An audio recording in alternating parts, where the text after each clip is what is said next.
रियोगा ने दुनिया को बचा लिया था, लेकिन इंसानियत ने खुद देवताओं से उसे मार देने की गुहार लगाई। अतीत में दोबारा जन्म लेने के बाद अल्टीमेट नेक्रोमैंसर अब एक डिवाइन गार्डियन स्टार के साथ जाग चुका है।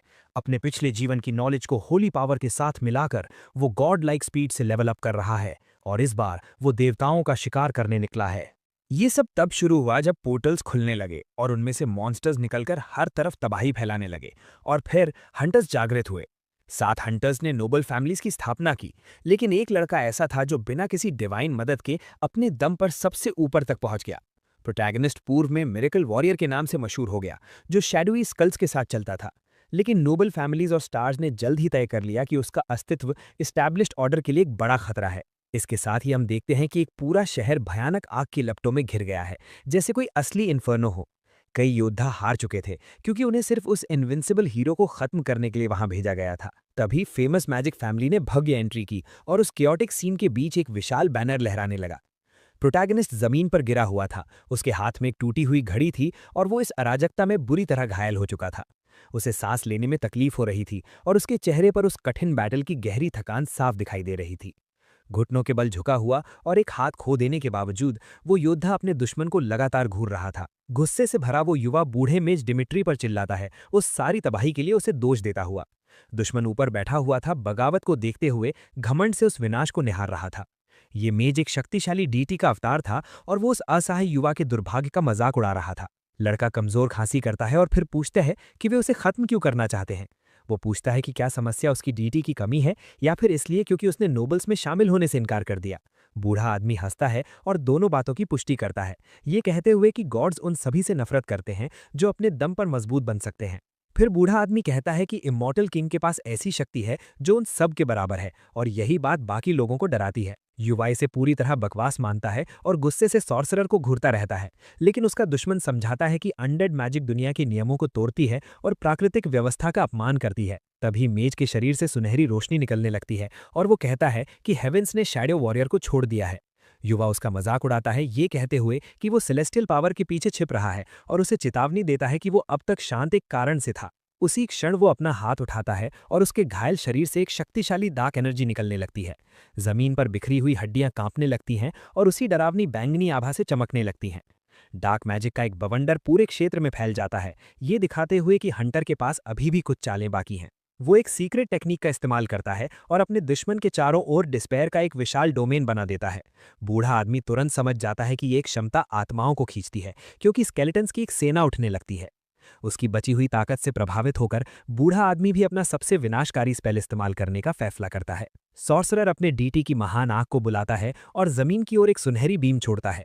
प्रोटैगनिस्ट ऊपर देखता है, उस बेतु के हमले को देखकर हैरान, जो सीधे उसे अस्तित्व से मिटाने आ रहा था। युवा तुरंत समझ जाता है कि अगर उसका शैडो बैरियर इस हमले को नहीं झेल पाया तो सब खत्म हो जाएगा।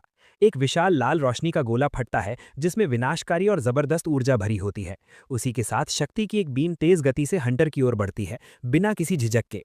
ऐसे समय में भी जो उसके आखिरी पल लग रहे थे, युवा मुस्कुराता है और सब कुछ दांव पर लगाने का फैसला करता है, एक आखिरी कोशिश के लिए।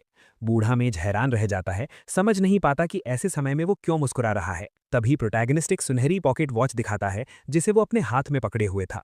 वो उस आर्टिफैक्ट को स्पेल की ओर इशारा करता है और कहता है कि ये वस्तु समय को प्रभावित कर सकती है। एक मैसेज दिखाई देता है, जिसमें लिखा होता है कि शर्तें पूरी होने के कारण ये वस्तु अतीत में लौट जाएगी। फिर एक सुनहरी रोशनी फूट पड़ती है और योद्धा के लिए समय पीछे की ओर मुड़ने लगता है। वो समझाता है कि उसके पास डिवाइन पावर नहीं थी, लेकिन उसने समझ लिया था कि वो दुश्मनों की ताकत ले सकता है। इस तरह वो हंटर उस घड़ी का इस्तेमाल करके मेज के हमले को एब्जॉर्ब कर लेता है। जब बूढ़ा आदमी हैरानी से देख रहा होता है, दिमित्री घबरा जाता है और चिल्लाता है, पूछता है कि इमॉर्टल किंग आखिर कर क्या रहा है। युवा कहता है कि वो उस डिवाइन पावर को उधार लेने वाला है, जिस पर बूढ़ा इतना गर्व करता था। एक आत्मविश्वास भरी मुस्कान के साथ युवा वादा करता है कि अगली बार वो नोबल फैमिलीज को कुचल देगा।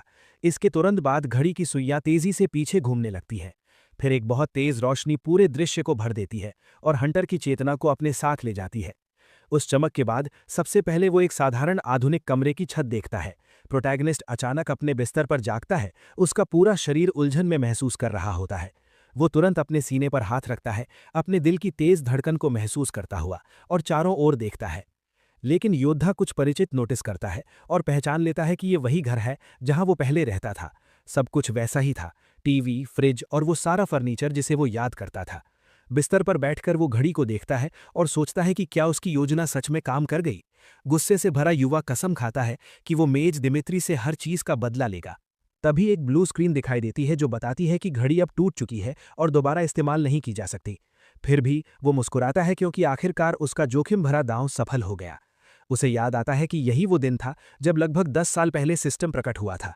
जल्द ही एक स्टैटस स्क्रीन दिखाई देती है जिसमें उसका नाम और लेवल 1 स्टैट्स दिखते हैं, एक बिगिनर के रूप में।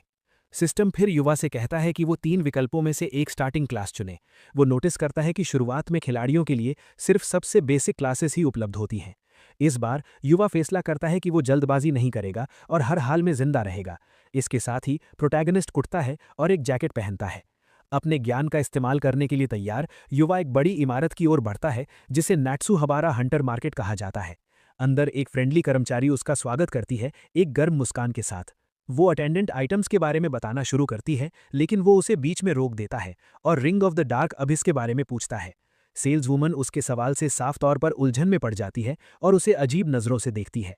वो कहती है कि ये आइटम कर्स्ड है, लेकिन युवा जवाब देता है कि वो पहले से जानता है और कीमत पूछता है। थोड़ी ही देर में प्रोटैगनिस्ट दुकान से खरीदारी करने के बाद मार्केट में चलता हुआ दिखाई देता है। कर्मचारी अब भी पूछती है कि क्या वो सच में इसे खरीदना चाहता है, इतने सारे खतरों के बावजूद। बॉक्स खोलते हुए वो जानता है कि ऐसा कर्स्ड आइटम ज़्यादा कीमती नहीं होगा। एक blue screen ring of lesser darkness के डिटेल्स और उसके भयानक कर्स को दिखाती है। कर्स के बारे में जानते हुए भी वो रिंग पहन लेता है क्योंकि उसे पता है कि इस समस्या को कैसे संभालना है। एक डार्क आउरा प्रकट होती है क्योंकि जो इसका विरोध कर पाते हैं उन्हें ये आइटम नेक्रोमेंसी की शक्ति देता है। एक खतरनाक मुस्कान के साथ वो महसूस करता है कि डार्क एनर्जी उसके पूरे शरीर में बह रही है। अचानक वो एक अंधेरी और उदास जगह पर पहुंच जाता है जो एक एंडलेस वॉइड जैसी लगती है। वहां वो रिंग के कर्स का सीधे सामना करता है बिना किसी डर के। कर्स एक सुनहरी छवि के रूप में प्रकट होता है, उसके सबसे बड़े दुश्मन मेज दिमित्री की। प्रोटैगनिस्ट उस बूढ़े आदमी की छवि का सामना करता है, उसकी प्रभावशाली मौजूदगी से बिना डरे। मेज की आत्मा उसका मजाक उड़ाती है, कहती है कि उसे आसमान के सितारों ने छोड़ दिया है। वो सुनहरी आकृति अपना हाथ बढ़ाती है युवा के दिमाग पर हमला करने के लिए। दुश्मन कहता है कि अतीत में लौटने के बाद भी वो कभी उसे सच में नहीं हरा पाएगा। इसके साथ ही रोशनी का एक विशाल हमला युवा पर बरसता है, उसकी आत्मा को तोड़ने के लिए।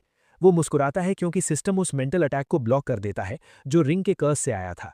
ये हमला उसकी पैसिव स्किल क्लियर माइंड द्वारा रोक दिया जाता है जो उसकी रक्षा करती है। एक नया मैसेज दिखाई देता है जिसमें लिखा होता है कि उसने रिंग की परीक्षा सफलतापूर्वक पास कर ली है। जीत के साथ उसके आसपास का डार्क दृश्य टूटने लगता है और सब कुछ गायब हो जाता है। नक्रोमैंसर की शक्ति आखिरकार जाग उठती है और उसकी आंख में एक नीली लौ जल उठती है। एक डार्क आउरा उसे घेर लेती है और वो कहता है कि वो देवताओं के बराबर एक सेना बनाएगा। उसके पहने हुए रिंग का एवोल्यूशन रेयर से एपिक में हो जाता है जैसे ही वो उसके कर्स को पार कर लेता है। संतुष्ट मुस्कान के साथ अब वो अपनी नई डार्क रिंग को अपनी उंगली में पहने खड़ा है। तभी सिस्टम क्लास स्क्रीन खोलता है और उसे 4 ऑप्शंस में से चुनने का मौका मिलता है। वो बिना देर किए नेक्रोमैंसर ऑप्शन पर टैप करता है, वो क्लास जो सोल से पावर चैनल करती है। तुरंत एक बैंगनी ऑरा उसे घेर लेती है और उसके सामने क्लास का सिंबल प्रकट होता है। हंटर को एक पैसिव एबिलिटी मिलती है, गाइड ऑफ द डिपार्टेड, जो उसकी बहुत मदद करने वाली है। अपनी नई ताकत से संतुष्ट होकर वो कहता है कि उसकी शुरुआत अब अच्छी हो गई है, लेकिन जैसे ही वो स्किल स्क्रीन देखता है उसे एहसास होता है कि अभी उसके पास सिर्फ 2 ही स्किल्स हैं, पहली गिरे हुए को उठाना और दूसरी बोन्स को अपनी मर्जी से कंट्रोल करना। युवा सोचता है कि अपने नॉलेज के बावजूद वो अभी स्ट्रॉन्ग स्किल्स इस्तेमाल नहीं कर सकता।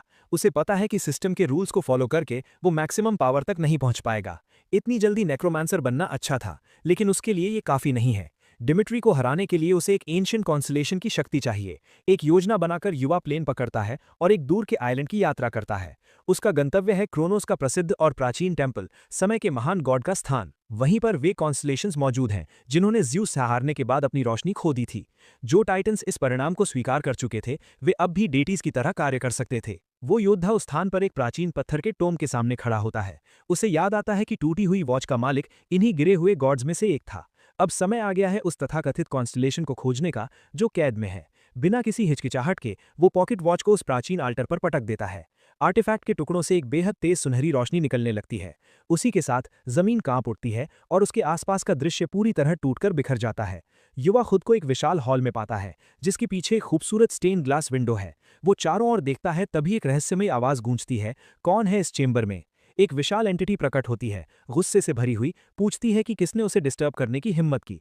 लेकिन हंटर सिर्फ हल्की मुस्कान देता है, गॉड के सामने जरा भी डर नहीं दिखाता। वो क्रोनोस का अभिवादन करता है, सभी टाइटन्स का गद्दी से उतरा हुआ राजा। समय का ये डेटी उसे गंभीर और शक भरी नजर से देखता है, और युवा अब भी उस वॉच के टुकड़े पकड़े हुए है जिसने उसे यहाँ तक पहुंचाया। टाइटन पूछता है कि क्या वही छोटा इंसान है जो समय में पीछे जा पाया। मुस्कुराते हुए युवा इस बात की पुष्टि करता है और वॉच के अवशेष दिखाता है। एंटिटी उसकी तारीफ करती है, लेकिन पूछती है कि उसे उसकी नींद से क्यों जगाया गया। वो याद दिलाता है कि क्रोनोस ने ओलंपस के खिलाफ सब कुछ खो दिया और अब वो सिर्फ एक भूला हुआ नाम बनकर रह गया है। एक खतरनाक मुस्कान के साथ युवा पूछता है कि क्या ये प्राचीन गॉड बदला नहीं चाहता। गॉड चौंक जाता है और गंभीर नजर से उसे दोबारा वही बात कहने को कहता है। हंटर प्रस्ताव रखता है कि गॉड उसका कॉन्स्टिलेशन बन जाए ताकि वो बदला ले सके। गुस्से में क्रोनोस कहता है कि कोई इंसान किसी गॉड की बदले में मदद नहीं कर सकता। बातचीत के दौरान भी युवा अपने हाथ में टूटी हुई वॉच पकड़े रहता है। वो खुलासा करता है कि वो अपने दम पर 9 स्टार रैंक तक पहुंच चुका है और ज्यूस उसकी सूची में है। इसके अलावा 7 महान नोबल फैमिलीज भी अब उसके दुश्मन हैं। अगर वो उन्हें खत्म कर दे तो ओलंपस अपना प्रभाव खो देगा। लेकिन क्रोनोस को यह महत्वाकांक्षा छोटी लगती है। गॉड नोट करता है कि रिग्रेशन के बाद भी उसने नेक्रोमैंसर का रास्ता चुना। युवा जवाब देता है कि यह समय के गॉड के लिए सही हो सकता है, लेकिन हार्वेस्ट के गॉड के लिए नहीं। एक प्राचीन छवि सामने आती है जो दिखाती है कि क्रोनोस वास्तव में समय और हार्वेस्ट दोनों पर शासन करता है। उसका साइथ रीपर का प्रतीक है और दोनों ही दुनिया के नेचुरल ऑर्डर को चुनौती देते हैं। टाइटन उसकी इस हिम्मत पर गुस्से से भर जाता है और इंसान को घमंडी ना बनने की चेतावनी देता है। उस पवित्र स्थान की जमीन उस प्राचीन डेटी के क्रोध से कांपने लगती है। लेकिन हंटर चिल्लाता है कि ये समय इन बातों का नहीं है। वो पूछता है कि क्या गॉड हमेशा ऐसे ही बिना नाम और बिना डिवाइन पावर के जीता रहेगा। युवा उसे उकसाता रहता है, कहता है कि वो ओलंपस से भी कमजोर हो जाएगा। इसके साथ ही वो उसे अपनी शक्ति वापस लेने और ओलंपस को हमेशा के लिए नष्ट करने का निमंत्रण देता है। अपने मन में युवा जानता है कि अगर उसकी योजना असफल हुई तो वो बड़ी मुसीबत में पड़ जाएगा। मुस्कुराते हुए क्रोनोस मानता है कि उसने कभी अपने बदले की इच्छा नहीं छोड़ी। डेटी तय करता है कि वो जांचेगा कि क्या ये लड़का उस शक्ति के लायक है। अपनी डिवाइन नेचर को बदलना युवा के लिए दर्द और पीड़ा से भरी प्रक्रिया होगी। अगर वो इसे सहन कर पाया तो गॉड वादा करता है कि वो उसका कॉन्स्टलेशन बन जाएगा। प्रोटैगनिस्ट हैरान रह जाता है जब उसे एहसास होता है कि टेस्ट अभी शुरू हो रहा है। क्रोनोस अपना हाथ बढ़ाता है और उसे अपना नया सेंट और रिप्रेजेंटेटिव घोषित करता है। ये सुनकर हंटर स्तब्ध रह जाता है। उसके पास कहने के लिए शब्द नहीं होते कि वो एक गॉड का सेंट बन चुका है। एक सुनहरी ऑरा उसके शरीर को घेर लेती है जब वो कॉन्स्टेलेशन की सीक्रेट पावर प्राप्त करता है। लेकिन उसके अंदर डार्कनेस की शक्ति और सीक्रेट एनर्जी आपस में टकराने लगती हैं। उसे पता है कि अगर वो अभी बेहोश हो गया तो वो गॉड को अपने साथ पाने का ये एकमात्र मौका खो देगा। क्रोनोस बस ठंडी और प्रभावशाली नजर से उसके इंड्योरेंस टेस्ट को देखता रहता है। भयानक दर्द के बावजूद हंटर उस शक्ति के दबाव के आगे झुकने से खुद को रोकता है। बेहद दृढ़ निश्चय के साथ वो खुद को मजबूर करता है कि वो इस डिवाइन ऑर्डील को अंत तक सहन करे।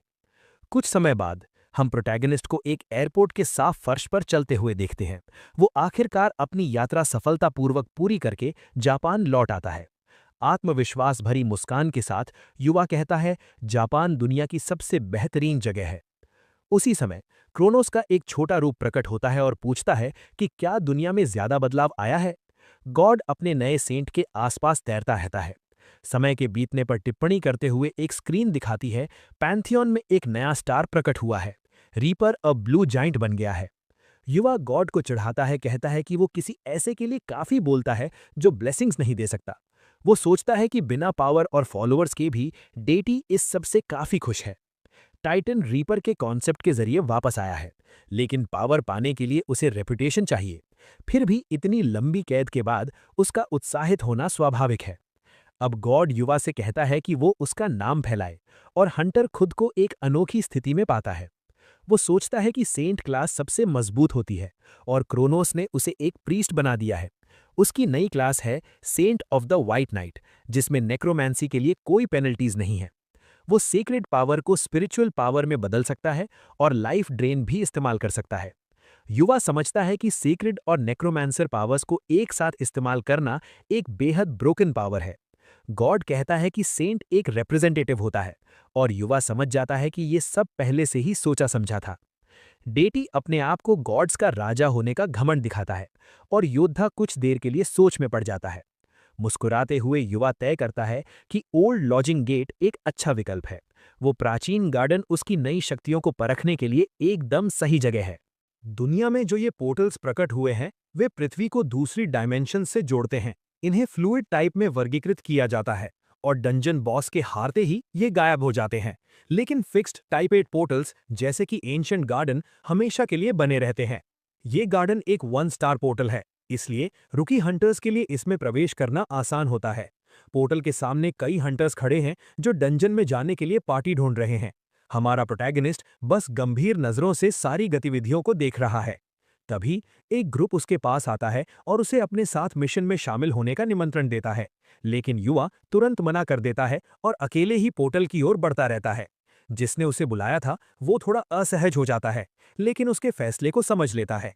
फिर ग्रुप का एक सदस्य पूछता है कि क्या ये रुकी अंदर अकेले ठीक रहेगा। टीम की एक लड़की उन्हें चिंता न करने के लिए कहती है, क्योंकि ये उसका खुद का फैसला था सोलो जाने का। लेकिन योद्धा जानता है कि इस लेवल पर वो अकेले ही सब संभाल सकता है। इसके साथ ही वो डंजन में प्रवेश करता है और एक स्क्रीन घोषणा करती है कि वो एंशिएंट गार्डन में है। वो शांत तरीके से फॉरेस्ट के अंदर चलता है और नोटिस करता है कि ये जगह असामान्य रूप से शांत है। जल्द ही वो समझ जाता है कि ये एक क्लासिक सेटअप है सरप्राइज अटैक के लिए। चेहरे पर हल्की मुस्कान के साथ युवा समझ जाता है कि उसका पहला शिकार पहले से ही पास है। अचानक वो ऊपर देखता है और एक मॉन्स्टर को पूरी ताकत के साथ उसकी ओर छलांग लगाते हुए देखता है। वो छोटा क्रीचर एक गॉब्लिन था जो डैगर लेकर उस पर झपटता है। मॉन्स्टर तेज वार करने की कोशिश करता है, लेकिन युवा आसानी से उसे डॉज कर लेता है। गॉब्लिन एक तीखी चीख निकालता है क्योंकि उसका शरीर एक ऑरा से चमकने लगता है। हीरो अपनी एबिलिटी का उपयोग करता है और अपनी स्पिरिचुअल पावर को सेक्रेड पावर में बदल देता है। तभी सिस्टम स्क्रीन उसकी लाइफ ड्रेन स्किल के सारे डिटेल्स दिखाती है। वो एबिलिटी एक्टिवेट करता है और गॉब्लिन की लाइफ फोर्स को खींचने लगता है, जिससे वो दर्द में चिल्लाने लगता है। हंटर को एहसास होता है कि दोनों तरह की पावर इस्तेमाल करना अंत में काफी समान महसूस होता है। अपने हाथ मॉन्स्टर की छाती पर रखते हुए वो उसकी सारी ऊर्जा खींचता रहता है। एक हल्की हरी आभा उसे घेर लेती है जैसे ही वो अपनी नई टेक्निक को पूरा करता है। कुछ ही पलों में गॉब्लिन का सूखा हुआ शरीर जमीन पर गिर जाता है और उसके बेस स्टैट्स बढ़ जाते हैं। अपने एट्रीब्यूट्स को बढ़ते देख वो उत्साहित हो जाता है, खासकर जब वो लाइफ ड्रेन का उपयोग करता है। वो नोट करता है कि लेवल अप होने पर बोनस में 5 स्टेटस पॉइंट्स मिलते हैं। इस हिसाब से 25 गॉब्लिन्स को खत्म करना उसके लिए एक बार लेवल अप करने के बराबर है। हंट के बाद छोटा क्रोनोस उसके पास तैरता हुआ प्रकट होता है। डीटी पूछता है कि क्या उसे ये पावर पसंद आई, और युवा इसकी पुष्टि करता है कि ये शानदार है। गॉड गर्व से खुद को दिखाता है और युवा मान लेता है कि वो इस बारे में सही था। अब जबकि उसके पास एक शरीर है, वो तैयार होता है और कहता है कि असली खेल अब शुरू होने वाला है। एक हरी ऊर्जा डिफीटेड गॉब्लिन की आंखों से निकलती है जैसे ही स्पेल काम करना शुरू करता है। एक खतरनाक मुस्कान के साथ वो स्किल एक्टिवेट करता है और उस शरीर को अपने बुलावे का जवाब देने का आदेश देता है। तभी एक स्केलेटल हैंड डार्क ऑरा के साथ जमीन से ऊपर उठने लगता है। गॉब्लिन का शरीर धीरे धीरे नेक्रोमैंसी के प्रभाव में हवा में उठने लगता है। धीरे धीरे वो क्रीचर जमीन से ऊपर उठता है और उसकी अपीयरेंस पूरी तरह बदल चुकी होती है। हंटर संतुष्ट होता है अपने नए मिनियन को खड़ा और आदेश मानने के लिए तैयार देखकर। सिस्टम घोषणा करता है कि ज़ॉम्बी का रेट हाई है और उसके स्टैट्स में 97% की वृद्धि हुई है।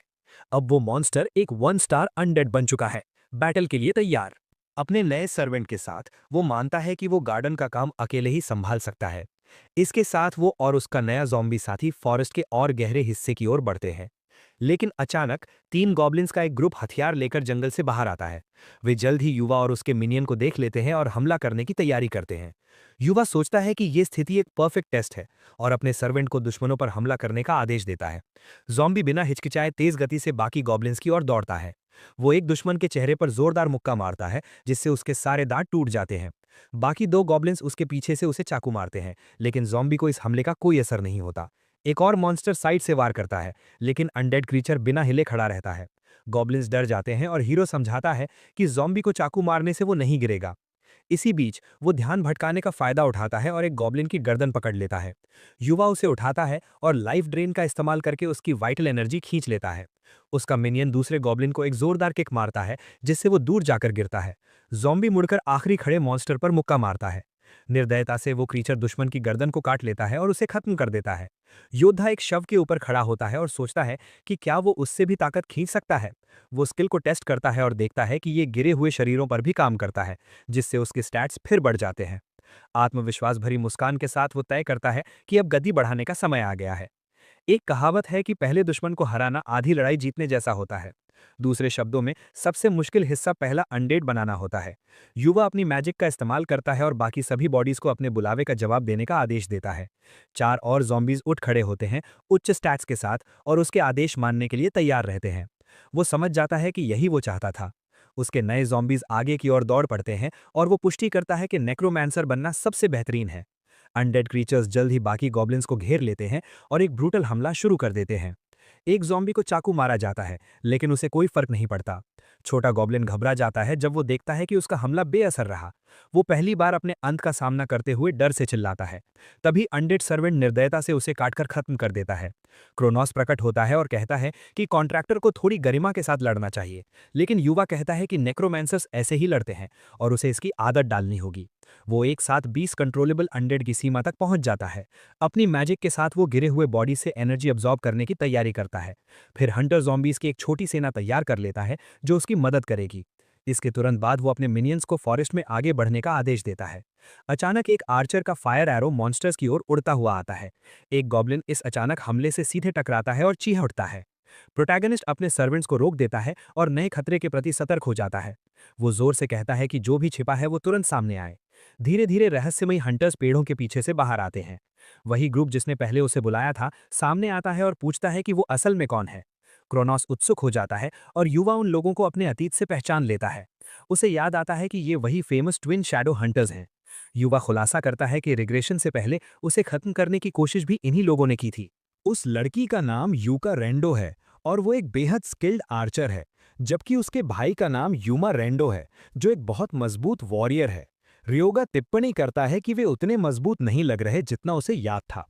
वो नोटिस करता है कि वे अभी भी 1 स्टार हैं और अब उनके साथ एक और मेंबर भी है। वो फैसला करता है कि वे उन पर हमला नहीं करेगा, क्योंकि अतीत में उन्होंने सिर्फ एक जॉब स्वीकार किया था। तभी ट्विंस में से एक पूछता है कि क्या वही ज़ॉम्बीज़ को कंट्रोल कर रहा है। हीरो जानता है कि नेक्रोमैंसर क्लास अभी यहाँ ज़्यादा जानी पहचानी नहीं है। वो पुष्टि करता है कि अनडेड उसके सर्वेंट्स हैं और गर्व से उन्हें दिखाता है। युवा हंटर्स के उस ग्रुप को देखते हुए एक शानदार आइडिया सोचता है। उसे लगता है कि उसे कैरियर्स की ज़रूरत है और शायद उन्हें सिर्फ पैसे चाहिए। इसके साथ वो ट्रियो के पास जाता है और उन्हें एक जॉब ऑफर करता है, जिससे लीडर थोड़ा कंफ्यूज्ड हो जाता है। वो प्रस्ताव रखता है कि वे मैजिक स्टोन्स कलेक्ट करें 80-20 स्प्लिट के साथ। तीनों हंटर्स एक दूसरे को चुपचाप देखते हैं, इस प्रस्ताव को लेकर काफी सस्पिशियस लगते हैं। उनके आसपास का फॉरेस्ट शांत रहता है, जबकि ग्रुप इस ऑफर पर चर्चा करता है। आर्चर और दूसरा लड़का लीडर से कहते हैं कि इस अजीब नेक्रोमैंसर पर भरोसा न करे। हमारा हीरो दूर खड़ा शांतिपूर्वक उन्हें देखता रहता है, उनके फैसले का इंतजार करते हुए। उसे उनकी चर्चा काफी शोरगुल भरी लगती है और वो फाइनल आंसर का इंतजार करता रहता है। तभी ग्रुप का लीडर जोर से कहता है कि वो डील स्वीकार करता है, जिससे उसके साथी हैरान रह जाते हैं। लेकिन वो बदले में 50-50 स्प्लिट की मांग करता है ताकि ये ज्यादा फेयर हो। हंटर अंतिम प्रस्ताव के रूप में 70-30 ऑफर करता है और दूसरा अनिच्छा से मान जाता है। टीम का एक सदस्य पूछता है कि क्या उनका सेंपाई वाकई ये सही फैसला है। लीडर समझाता है कि अगर वो आदमी चाहता तो वे अब तक जमीन पर लाश बन चुके होते। उसे विश्वास है कि इस युवा के साथ रहने से उन्हें सामान्य से कहीं ज्यादा पैसा मिलेगा। कुछ समय शिकार करने के बाद टीम का एक सदस्य पूरी तरह थक जाता है। वो जमीन पर गिर जाता है और ब्रेक मांगता है, क्योंकि वो और स्टोन्स कलेक्ट नहीं कर सकता। आर्चर भी एक पेड़ के सहारे बैठ जाती है, कहती है कि वो अपनी पूरी लिमिट पर पहुंच चुकी है। ग्रुप का लीडर उन स्टोन्स के ढेर को देखता है जो उन्होंने इकट्ठा किए थे। उसे शुरू से ही पता था कि यह हंटर कोई साधारण इंसान नहीं है। हंट उसकी कल्पना से कहीं आगे बढ़ गया और नेक्रोमैंसर ने सब कुछ साफ कर दिया। हीरो और बॉडीज की ओर इशारा करता है, कहता है कि वहां काफी प्रॉफिट है। थका हुआ लीडर पूछता है कि क्या वे थोड़ा ब्रेक नहीं ले सकते, लेकिन हंट जारी रहता है और उसके ज़ॉम्बीज बिना किसी दया के एक और गॉब्लिन को खत्म कर देते हैं। फिर वो एक और बॉडी की ओर इशारा करता है और उन्हें वहां जाकर कलेक्ट करने को कहता है। मुस्कुराते हुए वो कहता है कि जल्दी करने की जरूरत नहीं है, जिससे हंटर खुद हैरान रह जाता है। अब तीनों को यकीन हो जाता है कि ये आदमी कोई सामान्य इंसान नहीं है। कुछ देर बाद युवा कहता है कि लगता है उन्होंने पूरा एरिया साफ कर दिया है। मिशन पूरा होने के बाद वो अपने करंट स्टैट्स देखने का फैसला करता है। एक स्क्रीन दिखाती है कि हंट के बाद उसके सभी एट्रीब्यूट्स काफी बढ़ गए हैं। वो संतुष्ट होता है क्योंकि सिर्फ 3 घंटों में उसके स्टैट्स 212 तक बढ़ गए। अब जब उसका लेवल बढ़ चुका है, युवा फॉरेस्ट के और गहरे हिस्से की ओर बढ़ता है। अब समय आ गया था डंजन बॉस का सामना करने का, ताकि सब खत्म किया जा सके। लेकिन जल्द ही उसके रास्ते में एक शेमन के साथ मजबूत गॉब्लिन्स का एक ग्रुप आ जाता है। क्रीचर का लीडर कहता है कि आखिर एक मूर्ख इंसान उसके डोमेन में आ ही गया। प्रोटैगनिस्ट तिरस्कार से हंसता है, कहता है कि एक बेवकूफ गॉब्लिन खुद को इस जगह का राजा समझ रहा है। फीमेल हंटर उसे चेतावनी देती है कि वो सदन चीफ है और उसे उकसाना सही नहीं होगा। चमकती आंखों के साथ मॉन्स्टर अपने सर्वेंट्स को आदेश देता है कि वे इंसान को घुटनों पर ले आएं। गॉब्लिन्स का झुंड पूरी ताकत से हमला करता है और चीफ आदेश देता है कि वे युवा को निगल जाएं, लेकिन युवा शांत रहता है क्योंकि उसकी ज़ॉम्बी आर्मी तैयार खड़ी है। उसके अनडेड मिनियंस में से एक आगे बढ़ता है, लेकिन दुश्मन उसे चौंका देता है। मॉन्स्टर तेजी और सटीक वार से ज़ॉम्बी को भेद देता है। वो वार सर्वेंट के शरीर को पार कर जाता है और वो जमीन पर गिर जाता है। सिस्टम घोषणा करता है कि एक्टिव फेमिलियर्स की संख्या घटकर 19 हो गई है। ठंडी नजर के साथ नेक्रोमांसर गिर चुके शरीर को अपने बुलावे का जवाब देने का आदेश देता है। जल्द ही अभी अभी मरे गॉब्लिन के अंदर से एक स्केलेटल हैंड बाहर निकलता है। नया ज़ॉम्बी उठ खड़ा होता है और उसके मिनियंस की संख्या फिर से 20 हो जाती है। नया बना अनडेड तुरंत अपने पुराने साथियों पर हमला कर देता है। बिना हिचकिचाहट वो एक गॉब्लिन की गर्दन को बेहद क्रूर तरीके से काट लेता है। ग्रुप ये देखकर चौंक जाता है कि वो बॉडीज को अपने सर्वेंट्स में बदल रहा है। शामन अपनी मैजिक इस्तेमाल करने की तैयारी करता है और अपनी कमर से एक आइटम निकालता है। वो एक स्कल स्टाफ उठाता है और एक शक्तिशाली स्पेल कास्ट करना शुरू करता है। फिर स्टाफ को जमीन पर पटकता है और करेज का एक टोटम गॉब्लिन्स को प्रेरित करता है। क्रीचर्स मजबूत हो जाते हैं और उनकी आंखें लाल शक्ति से चमकने लगती हैं। चीफ गर्व से कहता है कि उसका टोटम दुश्मनों को कमजोर और एलाइज को मजबूत करता है। लेकिन तभी एक ज़ॉम्बी उस टोटम को तोड़ देता है और युवा पूछता है कि जमीन पर पड़ा वो क्या था। मॉन्स्टर हैरान होकर मुड़ता है, विश्वास नहीं कर पाता कि अभी क्या हुआ। गुस्से से भरा वो चिल्लाता है कि एक साधारण इंसान ने उसका सेक्रेट टोटम नष्ट कर दिया। उसी क्षण हंटर के ज़ॉम्बीज कई स्टेव्स जमीन पर रख देते हैं। उनमें से एक क्रीचर स्टाफ का उपयोग करके दूसरे गॉब्लिन पर जोरदार हमला करता है। हीरो का ज़ॉम्बी दूसरे मॉन्स्टर के हमले को बोन स्टाफ से रोक देता है। मॉन्स्टर हैरान रह जाता है, उसे उम्मीद नहीं थी कि उसका वार रोका जाएगा। मुस्कुराते हुए युवा शामन का मजाक उड़ाता है और पूछता है कि क्या वो परेशान हो रहा है। गॉब्लिन चीफ गुस्से से भर जाता है और अपने बोन स्टाफ को और कसकर पकड़ता है। वो कर्स ऑफ मैडनेस एक्टिवेट करता है और क्षेत्र में एक लाल ऑरा फैल जाती है। ये स्पेल ट्रियो हंटर्स को प्रभावित करता है जिन्हें तेज सिरदर्द महसूस होता है। इसके साथ ही गॉब्लिन्स और मजबूत हो जाते हैं और उनके एट्रीब्यूट्स 50 तक बढ़ जाते हैं। अब और ताकतवर मॉन्स्टर्स ज़ॉम्बीज पर हमला करते हैं और उनमें से एक जल्दी ही गिर जाता है। गॉब्लिन होड हमला जारी रखता है और सर्वेंट्स की संख्या लगातार घटती जाती है। कुछ ही समय में युवा की आर्मी सिर्फ 10 ज़ॉम्बीज तक सिमट जाती है। जल्द ही जमीन अनडेड बॉडीज से भर जाती है और केवल 8 ही बाकी रहते हैं। युवा समझ जाता है कि ये स्टाफ उस गॉब्लिन चीफ का ट्रम्प कार्ड था। शामन गर्व से कहता है कि उसका स्टाफ गॉब्लिन्स की नफरत से बना है, लेकिन रियोगा एक महत्वपूर्ण डिटेल नोटिस करता है और समझ जाता है कि ये वेपन हड्डियों से बना है। मुस्कुराते हुए वो समझ जाता है कि अब जीत हासिल करना काफी आसान हो जाएगा। वो अपनी बोन कंट्रोल एबिलिटी एक्टिवेट करता है ताकि स्थिति को पलट सके। चीफ हैरान हो जाता है जब उसका स्टाफ बिना किसी कारण के कांपने लगता है। अगले ही पल एक अदृश्य शक्ति उस वेपन को उसके हाथों से छीन लेती है। अब हीरो के हाथ में चीफ का वेपन होता है और क्षेत्र में फैला कर्स टूट जाता है। मॉन्स्टर सदमे में पड़ जाता है और पूछता है कि इंसान ने आखिर अभी किया क्या है। कर्स टूटते ही गॉब्लिन्स अचानक कमजोर हो जाते हैं। वो तुरंत बोन कंट्रोल का इस्तेमाल करता है और स्टाफ पर लगे स्कल को मैनिपुलेट करने लगता है। युवा नोट करता है कि ग्रजेस की वजह से रिएक्शन स्पीड और बेहतर हो गई है। मुस्कुराते हुए वो कहता है कि मॉन्स्टर अपना वेपन वापस ले सकता है। फिर वो पूरी ताकत से स्टाफ को चौंके हुए चीफ की ओर फेंक देता है। क्रीचर डर से जड़ हो जाता है और हमले पर प्रतिक्रिया नहीं दे पाता। स्टाफ जबरदस्त ताकत के साथ गॉब्लिन की छाती को भेद देता है। मॉन्स्टर नीचे देखता है और अपने ही वेपन का स्कल अपनी छाती में धंसा हुआ पाता है। वो लाइफलेस होकर जमीन पर गिर जाता है और युवा उसके शरीर पर लाइफ ड्रेन इस्तेमाल करता है। क्योंकि वो बॉस था, उससे मिलने वाली पावर सामान्य से कहीं ज्यादा होती है। अचानक प्रोटैगनिस्ट थोड़ा हैरान चेहरा बनाकर मुड़ता है। तभी हंटर्स का ग्रुप उसे घूरता है, कुछ भी समझ नहीं पा रहा। वो घुटनों के बल बैठता है और गॉब्लिन चीफ के खून को एक वायल में इकट्ठा करने लगता है। उसे याद आता है कि लाइफ ड्रेन ने लगभग सारे गिरे हुए मॉन्स्टर्स का खून पहले ही इस्तेमाल कर लिया था। इसके बाद वो सफाई का काम ट्रियो को सौंप देता है और लीडर हिचकिचाते हुए मान जाता है। हंटर्स चारों ओर फैली लाशों को देखते हैं, इस सब पर यकीन नहीं कर पाते। जल्द ही सीन बदलता है और हम एक बहुत आधुनिक शहर में लौट आते हैं। फिर युवा का पैर आखिरकार चमकते नीले पोर्टल से बाहर निकलता है। वो अब डंजन की मिशन पूरी करके रियल वर्ल्ड में वापस आ चुका है। ट्रियो भी उसके पीछे बाहर आते हैं, बेहद थके हुए और एक बड़ा बैकपैक उठाए हुए।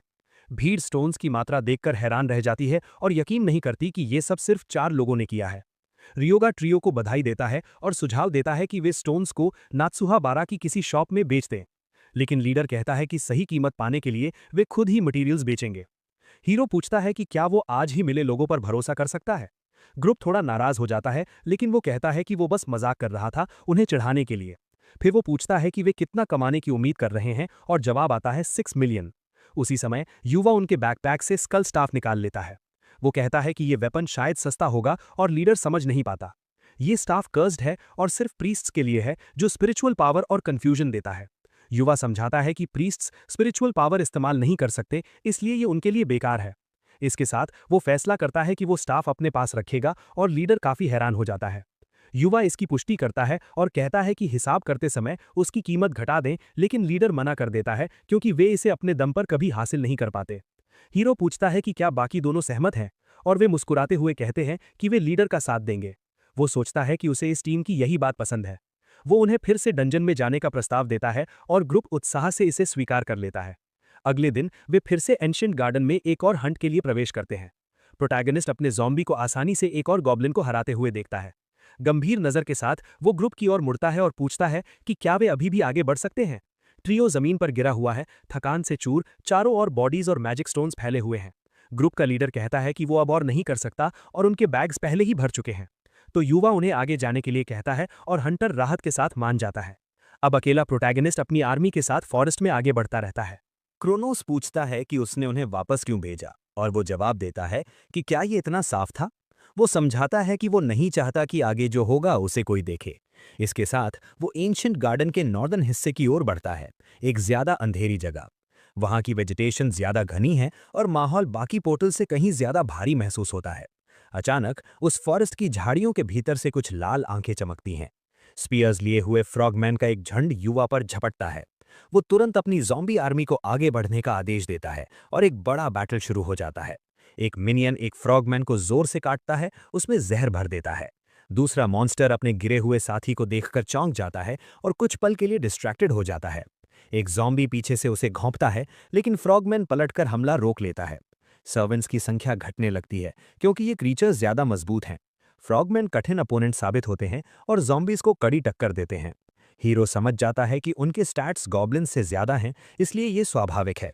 वो पोशन कंट्रोल का इस्तेमाल करता है और अपने बोन स्टाफ को मैजिक के साथ फेंकता है। आइटम एक फ्रॉगमैन को लगता है और तुरंत सिस्टम स्क्रीन खुल जाती है।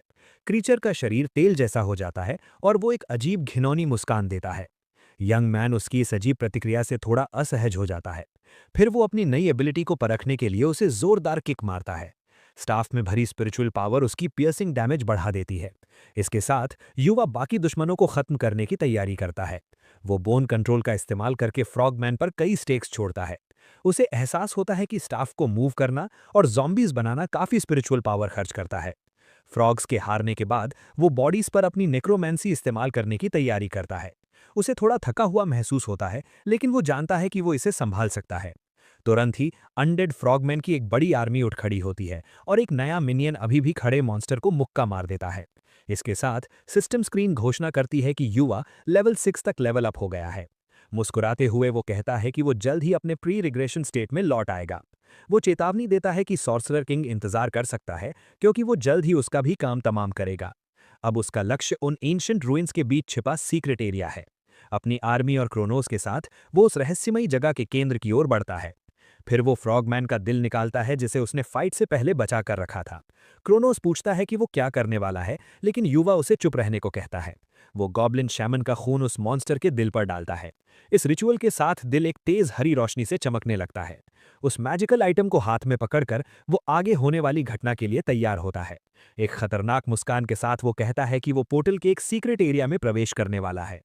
सिस्टम घोषणा करता है कि सीक्रेट डिस्कवर हो चुका है और उसे एक दूसरी जगह भेजा जा रहा है। अगले ही पल हंटर खुद को एक प्राचीन ट्रायल अरीना में पाता है। वो मिट्टी के उस अरीना के बीच में रुकता है और ध्यान से चारों ओर देखता है। युवा को याद आता है कि उसने पहले भी इस जगह को खोजा था, लेकिन तब वो अंदर नहीं जा सका था। अपने सर्वेंट्स के साथ वो अरीना के केंद्र में मौजूद लाइट पोर्टल की ओर बढ़ता है। अचानक पोर्टल के अंदर से नुकीले पंजों वाला एक विशाल हाथ बाहर निकलता है। युवा थोड़ा हैरान हो जाता है, जो अभी अभी उस पोर्टल से निकला था। तभी सिस्टम घोषणा करता है कि ट्रायल में केवल एक व्यक्ति ही प्रवेश कर सकता है। सिस्टम उससे उसकी काबिलियत साबित करने के लिए कहता है और युवा टेस्ट के लिए तैयार हो जाता है। एक विशाल ड्रैकोनियन प्रकट होता है और सिस्टम बताता है कि समय सीमा 10 मिनट है। वो जगह कॉन्स्टेलेशंस के लिए बनाई गई थी ताकि वे हंटर्स को चुन सके। वहां ट्रायल्स में ड्रैगन की आर्मी के एलीट सोल्जर्स तैनात किए गए थे। क्रोनोस को शक होता है कि उसका कॉन्ट्रैक्टर रियोगा इस ट्रायल में 10 सेकंड भी नहीं टिक पाएगा। गॉड सुझाव देता है कि उसे एक नया सेंट ढूंढ लेना चाहिए, जिसे रियोगा काफी चिढ़ जाता है। वो कहता है कि अगर ये ड्रैकोनियन है भी तो इसे 1 स्टार लेवल पर होना चाहिए। क्रीचर फिर जोर से जमीन पर पैर पटकता है, कॉम्बैट के लिए तैयार होता हुआ। मॉन्स्टर हंटर और उसकी छोटी फ्रॉगमैन आर्मी के सामने खड़ा हो जाता है। युवा कुछ पल मांगता है ताकि वो अपने मिनियंस को मॉडिफाई कर सके, जिससे क्रीचर थोड़ा कंफ्यूज हो जाता है। वो मजाक करता है कि विलन्स भी फाइट से पहले हीरो के ट्रांसफॉर्म होने का इंतजार करते हैं। उसके अनडेड सर्वेंट्स उसकी इस मॉडिफिकेशन से डरे हुए दिखते हैं। सिस्टम बताता है कि प्लेग ब्लड का उपयोग करके अनडेड को सफलतापूर्वक मॉडिफाई किया गया है।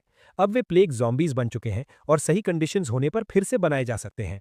क्रोनोस इस हरकत से हैरान रह जाता है और युवा गर्व से कहता है कि वो पहले 9 स्टार नेक्रोमैंसर रह चुका है। मुस्कुराते हुए वो कहता है कि वो कॉम्बैट के लिए तैयार है और दुश्मन को आने के लिए कहता है। ड्रैगोनियन गुस्से और तिरस्कार भरी नजर से फ्रॉगमैन आर्मी का सामना करता है।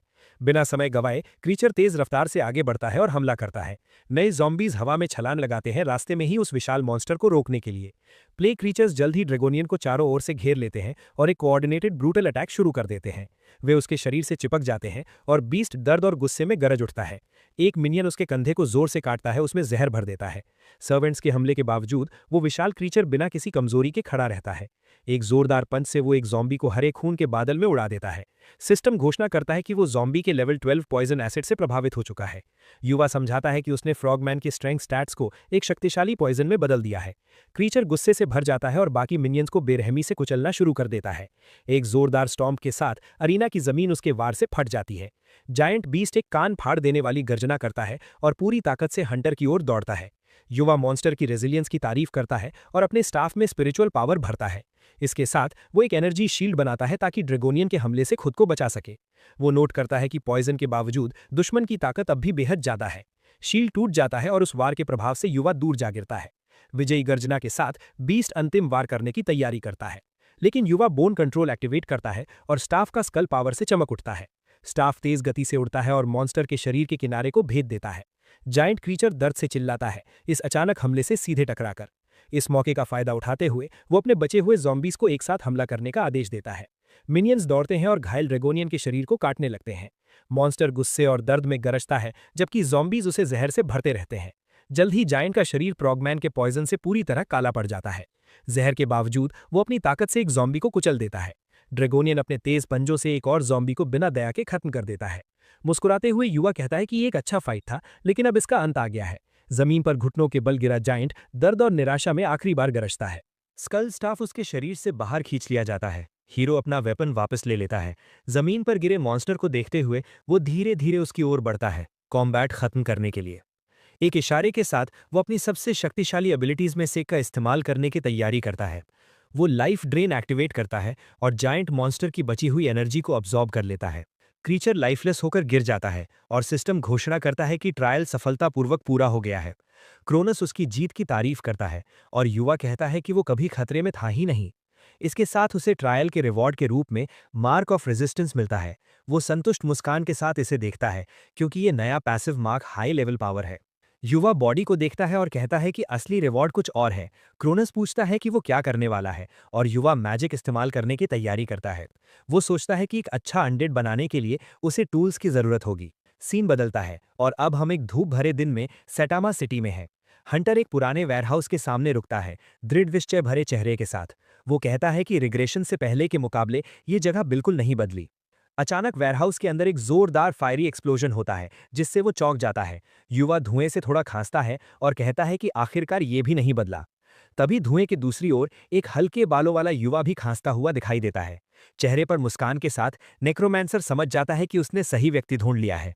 यंग एल्केमिस्ट धुएं से बाहर आता है, ये समझ नहीं पाता कि वहां क्या हो रहा है। वो रेनिया शिंतानिया है, उस समय का जापान का सबसे महान एल्केमिस्ट। हीरो उसके पास जाता है और पूछता है कि क्या उसके पास बात करने के लिए एक पल है। वो खुद को रियोगा के रूप में परिचित कराता है और एल्केमी टूल्स इस्तेमाल करने की अनुमति मांगता है। एल्केमिस्ट इस अजनबी की अचानक रिक्वेस्ट से साफ तौर पर नाराज हो जाता है, लेकिन युवा कहता है कि सिर्फ उधार लेने से ये जीत नहीं होगी। वो खुलासा करता है कि उसे मिड ग्रेड हीलिंग पोशन पर हो रहे रिसर्च के बारे में पता है। इसके साथ वो मदद की पेशकश करता है, जिससे एल्केमिस्ट पूरी तरह कंफ्यूज्ड हो जाता है। लेबोरेटरी के अंदर हम कई तरह के उपकरण और रंग बिरंगे टेस्ट ट्यूब्स देखते हैं। एक मेज के ऊपर एक बड़ा और विस्तृत एल्केमी कोल्ड ड्रोन रखा होता है। एल्केमिस्ट हैरान हो जाता है और सोचता है कि उसने पोशन को स्टेबलाइज कैसे किया। हीरो समझाता है कि वो खुद भी इसे कुछ सालों में ही समझ पाता। मुस्कुराते हुए वो स्कैल्पल उठाता है और पूछता है कि क्या दूसरा इसे टेस्ट करना चाहता है। बिना हिचकिचाहट वो अपनी ही बांह को उस तेज ब्लेड से काट देता है। तुरंत बाद वो पोशन से निकला लाल लिक्विड अपने घाव पर डालता है। घाव तुरंत भर जाता है और वो अपनी ठीक हुई बांह दिखाता है, बेहद आत्मविश्वास भरे अंदाज में। मुस्कुराते हुए एल्केमिस्ट उस पोशन की शक्ति से चकित रह जाता है। वो पूछता है कि क्या ये सच में काम कर गया, और इस अद्भुत परिणाम की तारीफ करता है। यंग एल्केमिस्ट टेस्ट ट्यूब को पकड़कर उसे और अच्छे से एनालाइज करने की कोशिश करता है, लेकिन नेक्रोमैंसर मुस्कुराते हुए उसे उससे दूर खींच लेता है। वो पूछता है कि क्या उसे फॉर्मूला के बारे में जिज्ञासा है, और वो तुरंत एक खतरनाक नज़र के साथ इसकी पुष्टि करता है। युवा दूसरे से एक फेवर मांगता है। वो प्रस्ताव रखता है कि वे साथ काम करें और वो उसे नई रेसिपी सिखाएगा। बदले में प्रॉफिट स्प्लिट 60-40 होगा, जिसमें 60 हिस्सा युवा का रहेगा। रियोगा एक खतरनाक मुस्कान के साथ सोचता है कि दूसरा पहले ही उसके जाल में फंस चुका है, जैसा उसने अनुमान लगाया था। युवा कहता है कि अब वो उसका नया पार्टनर है। तभी उसके हाथ की रिंग चमकने लगती है और वो नेक्रोमैंसी इस्तेमाल करने की तैयारी करता है। उसी समय विशाल ड्रैगोनियन का शरीर लेबोरेटरी के फर्श पर प्रकट हो जाता है। साइंटिस्ट सदमे में पड़ जाता है और पूछता है कि ये आखिर क्या चीज है। युवा समझाता है कि वो इस बॉडी को प्रोसेस करने वाला है, क्योंकि वो एक नेक्रोमैंसर है। वो दूसरे को ज़ॉम्बी बनाने की प्रक्रिया में मदद करने के लिए आमंत्रित करता है, लेकिन एल्केमिस्ट मना कर देता है, क्योंकि उन्होंने अभी तक कोई कॉन्ट्रैक्ट साइन नहीं किया है। वो उसे जगह इस्तेमाल करने देता है और नेक्रोमैंसर एक व्यंग्य भरी नज़र से सहमति देता है। युवा कहता है कि उसका डिस्ट्रस्ट सामान्य है, क्योंकि उसके अतीत में उसके काम का क्रेडिट चुरा लिया गया था और उसे रिजाइन करना पड़ा था। डीटी इस बिट्रेल की शिकायत करता है और युवा कहता है कि गॉड सभी एक जैसे होते हैं। वो कहता है कि दूसरा इसलिए हिचकिचा रहा है क्योंकि उसने अभी तक उसकी असली क्षमता नहीं देखी है। इसके साथ वो मदद की पेशकश करता है ताकि वो खुद उसकी शक्ति देख सके। गंभीर नज़र से यंग एल्केमिस्ट नेक्रोमैंसर की ओर देखता है, फिर वो प्रस्ताव मान जाता है और उसे अपने टूल्स में से एक दे देता है। हीरो उसे कहता है कि वो 5 मैना स्टोन्स को 42 डिग्रीज पर सही अनुपात में मेल्ट करे। कुछ ही देर में युवा तैयार लिक्विड उसे दे देता है और दूसरा उसकी स्पीड देखकर हैरान रह जाता है। नेक्रोमैंसर उसकी टैलेंट की तारीफ करता है और दूसरा सोचता है कि अब वो क्या करने वाला है। लिक्विड हाथ में लेकर वो उसे जमीन पर पड़े ड्रैगोनियन के शरीर पर डाल देता है। वो समझाता है कि वो बोन्स पर फॉर्मूलाज और कर्सेस काव करता है ताकि ज़ॉम्बी को बेहतर बनाया जा सके। इसके लिए उसे इस लेयरिंग प्रोसेस को कई बार दोहराना पड़ता है। फिर दोनों मिलकर मॉन्स्टर के शरीर पर लगातार मेहनत करने लगते हैं, बिना रुके। एल्केमिस्ट चिल्लाता है, लेकिन आइटम्स को ग्राइंड करता रहता है, बिना आराम किए। कुछ समय बाद हंटर कहता है कि लंबी प्रक्रिया आखिरकार खत्म हो गई। वो खिंचाव करता है और दूसरा चिल्लाता है कि असल में 3 दिन बीत चुके हैं। साइंटिस्ट सोचता है कि ये आदमी आखिर है कौन, जिसके पास इतनी पावर और स्टैमिना है। एक 1 स्टार होने के बावजूद उसने सिर्फ अपने मैना से एक बॉडी का दिल हिला दिया। वो समझ जाता है कि युवा लॉजिक को तोड़ता है, लेकिन उसकी एबिलिटी असली है। प्रोटैगनिस्ट मुड़ता है और फिर से 60-40 का प्रस्ताव दोहराता है। एल्केमिस्ट बिना और हिचकिचाए रियोगा का प्रस्ताव स्वीकार कर लेता है। वो कहता है कि हीलिंग पोशन को अकेले पूरा करने में उसे 2 साल लग जाते, लेकिन इस युवा की मदद से कहानी अलग है, इसलिए वो साथ काम करने का फैसला करता है। एक हल्की मुस्कान के साथ नेक्रोमैंसर इस परिणाम से संतुष्ट होता है। वो कहता है कि उसे अपने नए एल्केमिस्ट और पार्टनर से बड़ी उम्मीदें हैं। अब उसे गिरे हुए ड्रैगन के कोर के रूप में एक सोल चाहिए। एक योजना बनाकर युवा अपना फोन निकालता है और एक कॉल करता है। वो पूछता है कि क्या ग्रुप को पैसे मिल गए और उन्हें एक नया जॉब ऑफर करता है। सीन बदलता है और अब हम बॉर्डर के पास एक फॉरेस्ट में हैं। अचानक रुकीज का ग्रुप प्रकट होता है और पूछता है कि क्या उसने उन्हें यहाँ बुलाया था। हंटर उन्हें अपने पीछे आने को कहता है और ट्रियो तुरंत मान जाता है। वे वुड्स के बीच चलते हैं और उनमें से एक कहता है कि ये जगह खतरनाक है और मॉन्स्टर्स से भरी हुई है। हीरो कहता है कि वो बस अपने एक पुराने अक्वेंटेंस को सम्मान देने आया है। सतर्क नजरों से वो फॉरेस्ट के पेड़ों के बीच कुछ ढूंढता है। ग्रुप सावधानी से हंटर के पीछे पीछे चलता रहता है। अचानक प्रोटैगनिस्ट रुक जाता है और हवा में कुछ अजीब महसूस करता है।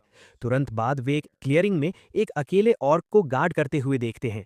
ट्रायल उसे चेतावनी देता है कि ये क्रीचर 2 स्टार है और बहुत खतरनाक है, लेकिन वो अपने नए प्रोसेस्ड बोन वेपन की परफॉर्मेंस टेस्ट करने का फैसला करता है। इसके साथ वो बोन कंट्रोल एक्टिवेट करता है और वेपन एक एनर्जी ब्लेड छोड़ता है। गोल्ड बोन से एक डार्क ऑरा और डरावनी शक्ति निकलती है। और तुरंत प्रतिक्रिया करता है और अपनी पूरी ताकत से स्पीयर उसकी ओर फेंकता है। स्पीयर तेज गति से उड़ता हुआ नेक्रोमैंसर के अटैक को रोकने की कोशिश करता है। मुस्कुराते हुए वो समझ जाता है कि स्पीयर उसके मैजिकल ब्लो को नहीं रोक पाएगा। वो तिरस्कार से कहता है कि दुर्भाग्य से ये अटैक मिस नहीं होगा। बोन ब्लेड जबरदस्त ताकत से स्पीयर के सिरे को तोड़ देता है। वार ऑर्क के कंधे पर लगता है और वो दर्द से चिल्ला उठता है। युवा कहता है कि उसने दिल को निशाना बनाया था, लेकिन क्रीचर की रेजिलियंस अच्छी है। मॉन्स्टर गुस्से में अपने कंधे से वेपन का टुकड़ा निकाल देता है। घायल होने के बावजूद वो स्पीयर के बाकी हिस्से से युवा पर हमला करने की कोशिश करता है। वो पूरी ताकत से हंटर की ओर दौड़ता है, एक आखिरी डेस्परेट कोशिश में। लेकिन प्रोटैगनिस्ट स्थिर खड़ा रहता है, सही समय का इंतजार करते हुए। अचानक आग का एक बड़ा विस्फोट सीधे मॉन्स्टर से टकराता है। ग्रुप का लीडर शील्ड के साथ खुद को बचाता है और हीरो उसके टाइमिंग की तारीफ करता है। चमकती आंखों के साथ वो दुश्मन पर फिर से मैजिक इस्तेमाल करने की तैयारी करता है। फिर वो कहता है, एक की जगह 3 कैसे रहेंगे, और बोन कंट्रोल एक्टिवेट करता है। 3 बोन टेंटिकल्स जल्द ही घायल ऑर्क के शरीर को जकड़ लेते हैं। स्टेक्स मॉन्स्टर को कई जगहों से भेद देते हैं और उसे पूरी तरह खत्म कर देते हैं। क्रीचर के गिरने के बाद दोनों उसके शरीर को फॉरेस्ट के फर्श पर पड़ा हुआ देखते हैं। ग्रुप का लीडर सदमे में है, उसे यकीन नहीं होता कि उसने ऑर्क को हरा दिया। युवा उन्हें कहता है कि खड़े ना रहें, क्योंकि असली काम अब शुरू होता है। लीडर पूछता है कि क्या ये सच में सही रास्ता है। वो पुष्टि करता है और उसका नया ऑर्क ज़ॉम्बी मिनियन उसके पीछे उठ खड़ा होता है। युवा समझाता है कि जिसे वो ढूंढ रहा है वो उसी ऑर्क विलेज में है। फिर एक बड़ा विलेज दिखता है जहां वुडन गेट पर कई गार्ड्स तैनात हैं। यूमा रेंडो पूछता है कि क्या वो पक्का है, क्योंकि उसे लगा था कि वे सिर्फ सम्मान देने वाले थे। नेक्रोमैंसर एक हल्की हाँ के साथ पुष्टि करता है, जबकि उसका नया ऑक सर्वेंट उसके पास खड़ा रहता है। वो समझाता है कि जिस व्यक्ति को वे ढूंढ रहे हैं वो उसी मॉन्स्टर सेटलमेंट में है। एक खतरनाक मुस्कान के साथ युवा कहता है कि वे इससे थोड़ा एक्स्ट्रा पैसा भी कमा सकते हैं। हंटर्स की ट्रियो इस प्रस्ताव से पूरी तरह हैरान रह जाती है। समय बीतता है और उस फॉरेस्ट के होराइजन पर सूरज ढलने लगता है। ग्रुप पर हमला करने वाला एक ऑर्क आखिरकार जंगल के बीच लाइफलेस गिर जाता है। प्रोटैगनिस्ट लेवल 13 तक लेवल अप कर लेता है और उसके एट्रीब्यूट्स बढ़ जाते हैं, लेकिन सिस्टम चेतावनी देता है कि उस रेस के लिए एब्जॉर्प्शन लिमिट पूरी हो चुकी है। वो सोचता है कि उसने पहले ही अंदाजा लगा लिया था कि उसकी एबिलिटी इतनी इनफाइनाइट नहीं होगी। इसके साथ हंटर फैसला करता है कि उस दिन के लिए हंट खत्म हो चुका है। कैंप पर वापस वो फीमेल हंटर में से एक को बात करने के लिए बुलाता है। फिर वो पूछता है कि क्या वो तैयार है, क्योंकि 3 लंबे दिन बीत चुके हैं। जल्द ही रात हो जाती है और फुल मून उस डार्क फॉरेस्ट के आसमान को रोशन करता है। टेंट के अंदर लीडर कहता है कि उनके स्टैट्स बढ़ गए हैं और वे कल अटैक करेंगे। बाहर ट्रियो सहमति जताती है और लीडर लड़की से वॉच पर रहने को कहता है। वे एक दूसरे को गुड नाइट कहते हैं और युवा की ऑग ज़ॉम्बीज की आर्मी वहां गार्ड पर खड़ी रहती है। 2 नए मिनियंस अलर्ट पोजीशन में खड़े होकर कैंप की रक्षा करते हैं। इस बीच तीनों हंटर्स शांति से सोते हैं, जबकि हीरो वहां से दूर है। प्रोटैगनिस्ट एक पत्थर पर बैठा अकेले रात के आसमान को देख रहा होता है। वो आखिरकार लेवल अप कर चुका है और वो उस नॉलेज को देखना चाहता है जो उसने अनलॉक किया है। इसके साथ सिस्टम उसे ancient master of the departed की लाइब्रेरी में ले जाता है। अंदर वो इन्फॉर्मेशन पाने के लिए एक बुक के पास जाता है, लेकिन एक्सेस डिनाइड हो जाता है क्योंकि उसे पढ़ने के लिए लेवल 45 चाहिए। वो चिढ़ जाता है क्योंकि वो सिर्फ बिगिनर नेक्रोमांसर गाइड्स ही एक्सेस कर सकता है। एक लंबी सांस के साथ वो सोचता है कि ये कुछ न होने से बेहतर है। युवा फर्श पर बैठ जाता है और अवेलेबल बुक्स में से एक पढ़ना शुरू करता है। पूरे ध्यान के साथ वो उस एंशिएंट मैजिक बुक के हर पेज को एनालाइज करता है। उसकी आंखें पूरी फोकस के साथ चमकने लगती हैं जैसे जैसे वो नॉलेज एब्जॉर्ब करता है। सुबह होते ही सिस्टम घोषणा करता है कि उसने एक नई एबिलिटी सीख ली है। अगले दिन ट्रियो में से एक हंटर आलस और नींद में धीरे धीरे उठता है, लेकिन अचानक वो चौंक कर अपनी आंखें खोलता है। प्रोटैगनिस्ट का एक ऑग ज़ॉम्बी उसकी ओर बहुत करीब से अपनी चमकती आंखों से घूर रहा होता है। युवा डर जाता है और पीछे कूद जाता है। तभी हीरो उसे तुरंत उठने के लिए कहता है। ग्रुप का लीडर इस डर पर सवाल करता है, लेकिन नोटिस करता है कि मॉन्स्टर आज अलग दिख रहा है। मुस्कुराते हुए युवा कहता है कि उसने अपने सर्वेंट्स में कुछ छोटे इंप्रूवमेंट्स किए हैं। अब उसकी आर्मी आर्मर्ड ज़ॉम्बीज से बनी है, जिनकी पावर और ड्यूरेबिलिटी पहले से कहीं ज़्यादा है। ये नई स्किल बोन आर्मर बनाती है और उसे अनडेड के फ्लैश को मैनिपुलेट करने की अनुमति देती है। अपने नए मिनियंस के साथ वो कहता है कि अब ऑर्क सेटलमेंट की ओर जाने का समय आ गया है। होराइजन पर सूरज फिर ढलने लगता है जब ग्रुप बड़े इन्वेजन के लिए तैयार होता है। इसके साथ हंटर्स की टीम ज़ॉम्बीज की आर्मी के साथ एनिमी विलेज की ओर बढ़ती है। वे आखिरकार ऑर्क सेटलमेंट तक पहुंचते हैं, जो एक बड़े फोर्ट्रेस जैसा दिखता है। टावर के ऊपर से एक गार्ड ग्रुप को देख लेता है और इन्वेजन अलार्म बजा देता है। गेट्स के अंदर कई ऑर्क्स स्पेयर्स के साथ इकट्ठा हो जाते हैं, जगह की रक्षा के लिए तैयार। लेकिन नेक्रोमैंसर अपना हाथ बढ़ाता है और वहां बोन कंट्रोल इस्तेमाल करने की तैयारी करता है। फिर एक जोरदार एनर्जी एक्सप्लोजन वुडन गेट को कई टुकड़ों में तोड़ देता है। वहां मौजूद गार्ड्स उस मैजिकल अटैक की ताकत से दूर जा गिरते हैं। मुस्कुराते हुए वो एक बोन स्पीयर पकड़ता है और मॉन्स्टर्स से कहता है कि शोर बंद करें। अचानक एक्सप्लोजन के धुएं के बीच से एक विशाल ऑर्क एक्स के साथ बाहर आता है। क्रीचर गुस्से में गरजता है और इन्वेडर्स पर हमला करने की तैयारी करता है। वॉल्स के ऊपर से कई ऑर्क आर्चर्स प्रकट होते हैं और अपने बोस तैयार करते हैं। तुरंत एरोस की बारिश हंटर्स पर बिना दया के की जाती है। ग्रुप का लीडर एनर्जी शील्ड का इस्तेमाल करता है सबको अटैक से बचाने के लिए। टीम की आर्चर भी तैयार होती है और उसका क्रॉसबो फ्लेम्स से चमकने लगता है। वो एक फ्लेमिंग एरो छोड़ती है जो मल्टीप्लाई होकर कई एनिमीज को हिट करता है। एक मॉन्स्टर सीधे चेस्ट पर लगता है और दर्द से चीख उठता है। हीरो क्रोनोस के साथ मुस्कुराता है और कहता है कि ये बुरा नहीं था, क्योंकि वे अभी बस शुरू कर रहे हैं। इसके साथ ऑर्क्स की एक बड़ी होड़ इन्वेडर्स को कुचलने के लिए दौड़ पड़ती है। युवा अपने आर्मर्ड ज़ॉम्बीज की आर्मी को कॉम्बैट में आगे बढ़ने का आदेश देता है। उसका एक मिनियन आगे बढ़ता है और एनिमी के चेहरे पर जोरदार पंच मारता है। फिर ज़ॉम्बी एक ब्लू एनर्जी बीम छोड़ता है जो एक ऑर्क को सीधा हिट करती है। मुस्कुराते हुए वो कहता है कि रिजल्ट उम्मीद से बेहतर है और पढ़ाई काम आई। बाकी ऑर्क्स अपने नए दुश्मनों की शक्ति देखकर डर जाते हैं, लेकिन युवा चेतावनी देता है कि ये तो सिर्फ शुरुआत है, असली लड़ाई अभी बाकी है। ऑर्क होड़ पूरी ताकत से नेक्रोमैंसर के ज़ॉम्बीज पर हमला करती है। एक मिनियन अपने रीइंफोर्स्ड बोन शील्ड से ऑर्क के वार को रोकता है। मॉन्स्टर अपनी एक्स से ज़ॉम्बी के आर्मर पर जोरदार वार करता है। सिस्टम घोषणा करता है कि आर्मर डैमेज हो गया है और उसकी डिफेंस घट गई है। वो तुरंत मैजिक इस्तेमाल करता है और अपने सर्वेंट के आर्मर को रिपेयर करने की तैयारी करता है। ज़ॉम्बी का आर्मर ठीक हो जाता है और उसकी ड्यूरेबिलिटी फिर बढ़ जाती है। इसके तुरंत बाद वो फ्लैश लिपल का इस्तेमाल करता है और एनिमीज को जमीन पर जकड़ देता है।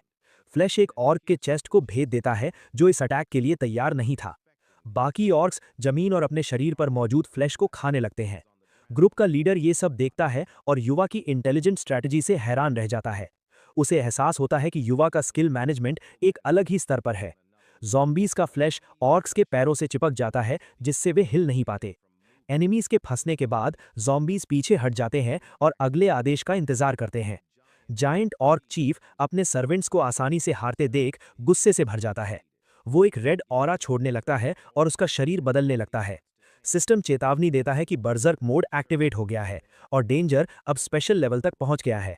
लेकिन हंटर मुस्कुराता है क्योंकि वो काफी देर से मॉन्स्टर के सीरियस होने का इंतजार कर रहा था। एक जोरदार वॉर क्राई के साथ क्रीचर अपनी पूरी ताकत से एक्स घुमाकर हमला करता है। ये वार इतना शक्तिशाली होता है कि हवा को चीरता हुआ पूरी रफ्तार से युवा की ओर बढ़ता है। बिना घबराए वो अपना हाथ आगे बढ़ाता है और बोन कंट्रोल एबिलिटी एक्टिवेट करता है। इसके साथ जमीन से विशाल बोन स्पाइक्स निकलते हैं और दुश्मन के हमले को रोक देते हैं। मॉन्स्टर कई स्टेक से भेंट दिया जाता है जो उसके शरीर को पार करते हुए उसे जकड़ लेते हैं। जायंट क्रीचर घुटनों के बल गिर जाता है, पूरी तरह इमोबिलाइज्ड। उसे एहसास होता है कि बोन्स उसके शरीर पर कब्जा कर रहे हैं और वो विरोध करने की कोशिश करता है। एक खतरनाक मुस्कान के साथ युवा कहता है कि इसका कोई फायदा नहीं, क्योंकि उसकी स्पिरिचुअल पावर लगातार कंज्यूम हो रही है। मॉन्स्टर दर्द से चीख उठता है, जैसे डार्क मैजिक उसके पूरे शरीर पर हावी हो जाता है। वो उसे कहता है कि इतना निराश न हो, क्योंकि पावर कंजम्पशन अब 40% तक पहुंच गया है। युवा सोचता है कि एक साथ 6 बोन्स इस्तेमाल करना बहुत ज्यादा स्पिरिचुअल पावर खा रहा है। उसे पता है कि अगर एक भी बोन ढीली हुई तो मॉन्स्टर हिल सकता है, इसलिए वो दिल पर निशाना साधने के बारे में सोचता है। इसके साथ हंटर अंतिम वार के लिए फिर से बोन कंट्रोल इस्तेमाल करने का फैसला करता है।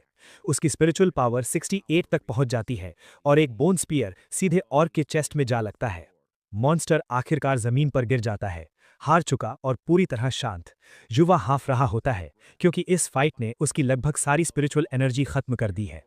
वो अपना हाथ बढ़ाता है और लाइफ ड्रेन एक्टिवेट करता है अपनी ताकत वापस पाने के लिए।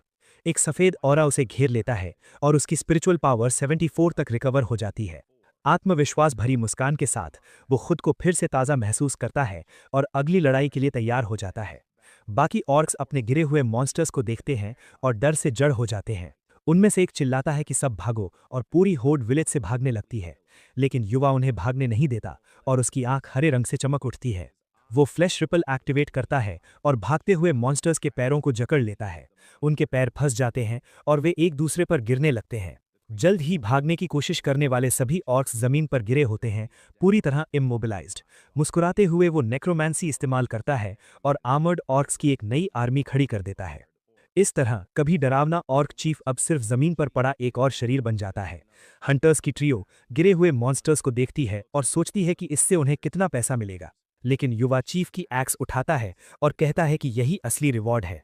एक स्क्रीन दिखाती है कि ये वेपन रेयर ब्लड एक्स है जो खून के साथ और मजबूत होता जाता है। मुस्कुराते हुए वो कहता है कि आखिरकार ऑर्क विलेज को जीतना वर्थ था। फिर वो वेपन ग्रुप के लीडर को दे देता है और कलेक्शन का काम उन्हें सौंप देता है। हंटर सहमत होता है और युवा से कहता है कि वो आराम करे, जबकि वे सब संभाल लेंगे। इसके साथ प्रोटैगनिस्ट ग्रुप से दूर चला जाता है और फॉरेस्ट के दूसरे हिस्से की ओर बढ़ता है। वो एक प्राचीन पेड़ के सामने रुकता है और कहता है कि आखिरकार उसे वो मिल गया जिसे वो ढूंढ रहा था। युवा छिपे हुए व्यक्ति को आवाज देता है और कहता है कि बाहर आए ताकि वे बात कर सकें, लेकिन वो विशाल पेड़ चुप रहता है और कोई जवाब नहीं देता। एक आह भरते हुए वो अपने बैग से एक बोन निकालता है और फोर्स इस्तेमाल करने की तैयारी करता है। एक खतरनाक मुस्कान के साथ उसके हाथ में पकड़ा बोन आग की लपटों से चमकने लगता है। उसकी आंख भी चमक उठती है और वो मैजिक बोन से पेड़ पर वार करने के लिए तैयार होता है। वो पूरी ताकत से पेड़ पर हमला करता है और उसके वार के चारों ओर हरी ऑरा फैल जाती है। फिर एक डार्क एनर्जी फटती है और वो सोचता है कि क्या उसे सबके साथ अग्रेसिव होना पड़ेगा। तभी लाल आंखों वाला एक शैडोई फिगर प्रकट होता है और पूछता है कि कौन उसे परेशान करने की हिम्मत कर रहा है। मुस्कुराते हुए युवा कहता है कि आखिरकार उससे असली में मिलकर खुशी हुई। वो उसे सोरा काशीवागी कहकर पुकारता है, फेमस मैजिक फाइटर, और सोल हैरान रह जाता है। स्पेक्टर पूछता है कि उसे उसका नाम कैसे पता है और शक भरी नजर से उसे देखता है। हंटर कहता है कि वो जानता है कि उसने 35 साल पहले एक मॉन्स्टर वेव को रोका था। एक स्टोन सेनोटैफ प्रकट होता है जो उस प्राचीन हीरो की यादों को दिखाता है। सोरा एक शक्तिशाली वॉरियर था जिसके पास मेज और फाइटर दोनों की एबिलिटीज थीं।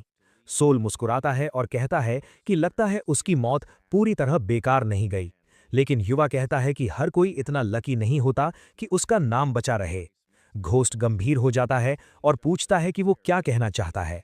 वो पूछता है कि क्या सोल को शिरागा नरीहितो याद है, एक पुराने गिल्ड का वाइस मास्टर। एक दृश्य दिखता है जहां एक पूरा विलेज भीषण आग में घिरा हुआ है। रेडियो पर एक आदमी मदद के लिए बेताबी से कॉल कर रहा होता है। केओस के बीच वो रिपोर्ट करता है कि फार्मिंग डिस्ट्रिक्ट में अभी भी सिविलियंस हैं जो मॉन्स्टर्स से घिरे हुए हैं। वो आदमी आखिरी बार मदद की गुहार लगाते हुए अपना नाम रेडियो पर चिल्लाता है। वो निराशा में चिल्लाता है कि ये असंभव है और बैकअप मांगता है, लेकिन रेडियो से जवाब आता है कि बैकअप उपलब्ध नहीं है और वे मदद नहीं कर सकते। आदमी कुछ पल के लिए चुप हो जाता है, पूरी तरह अविश्वास और दुख के साथ। उसे समझ आता है कि उन्हें बेट की तरह इस्तेमाल किया गया ताकि बाकी लोग नॉर्थ गेट से भाग सकें। रेडियो की आवाज पुष्टि करती है कि उनकी वजह से मेन फोर्स बच निकली। वॉरियर गुस्से से भर जाता है क्योंकि उन्हें भेजा ही इसलिए गया था जबकि वहां सिविलियंस मौजूद थे। दूसरी तरफ की आवाज उसे कहती है कि वो इतना पेसिमिस्टिक ना बने।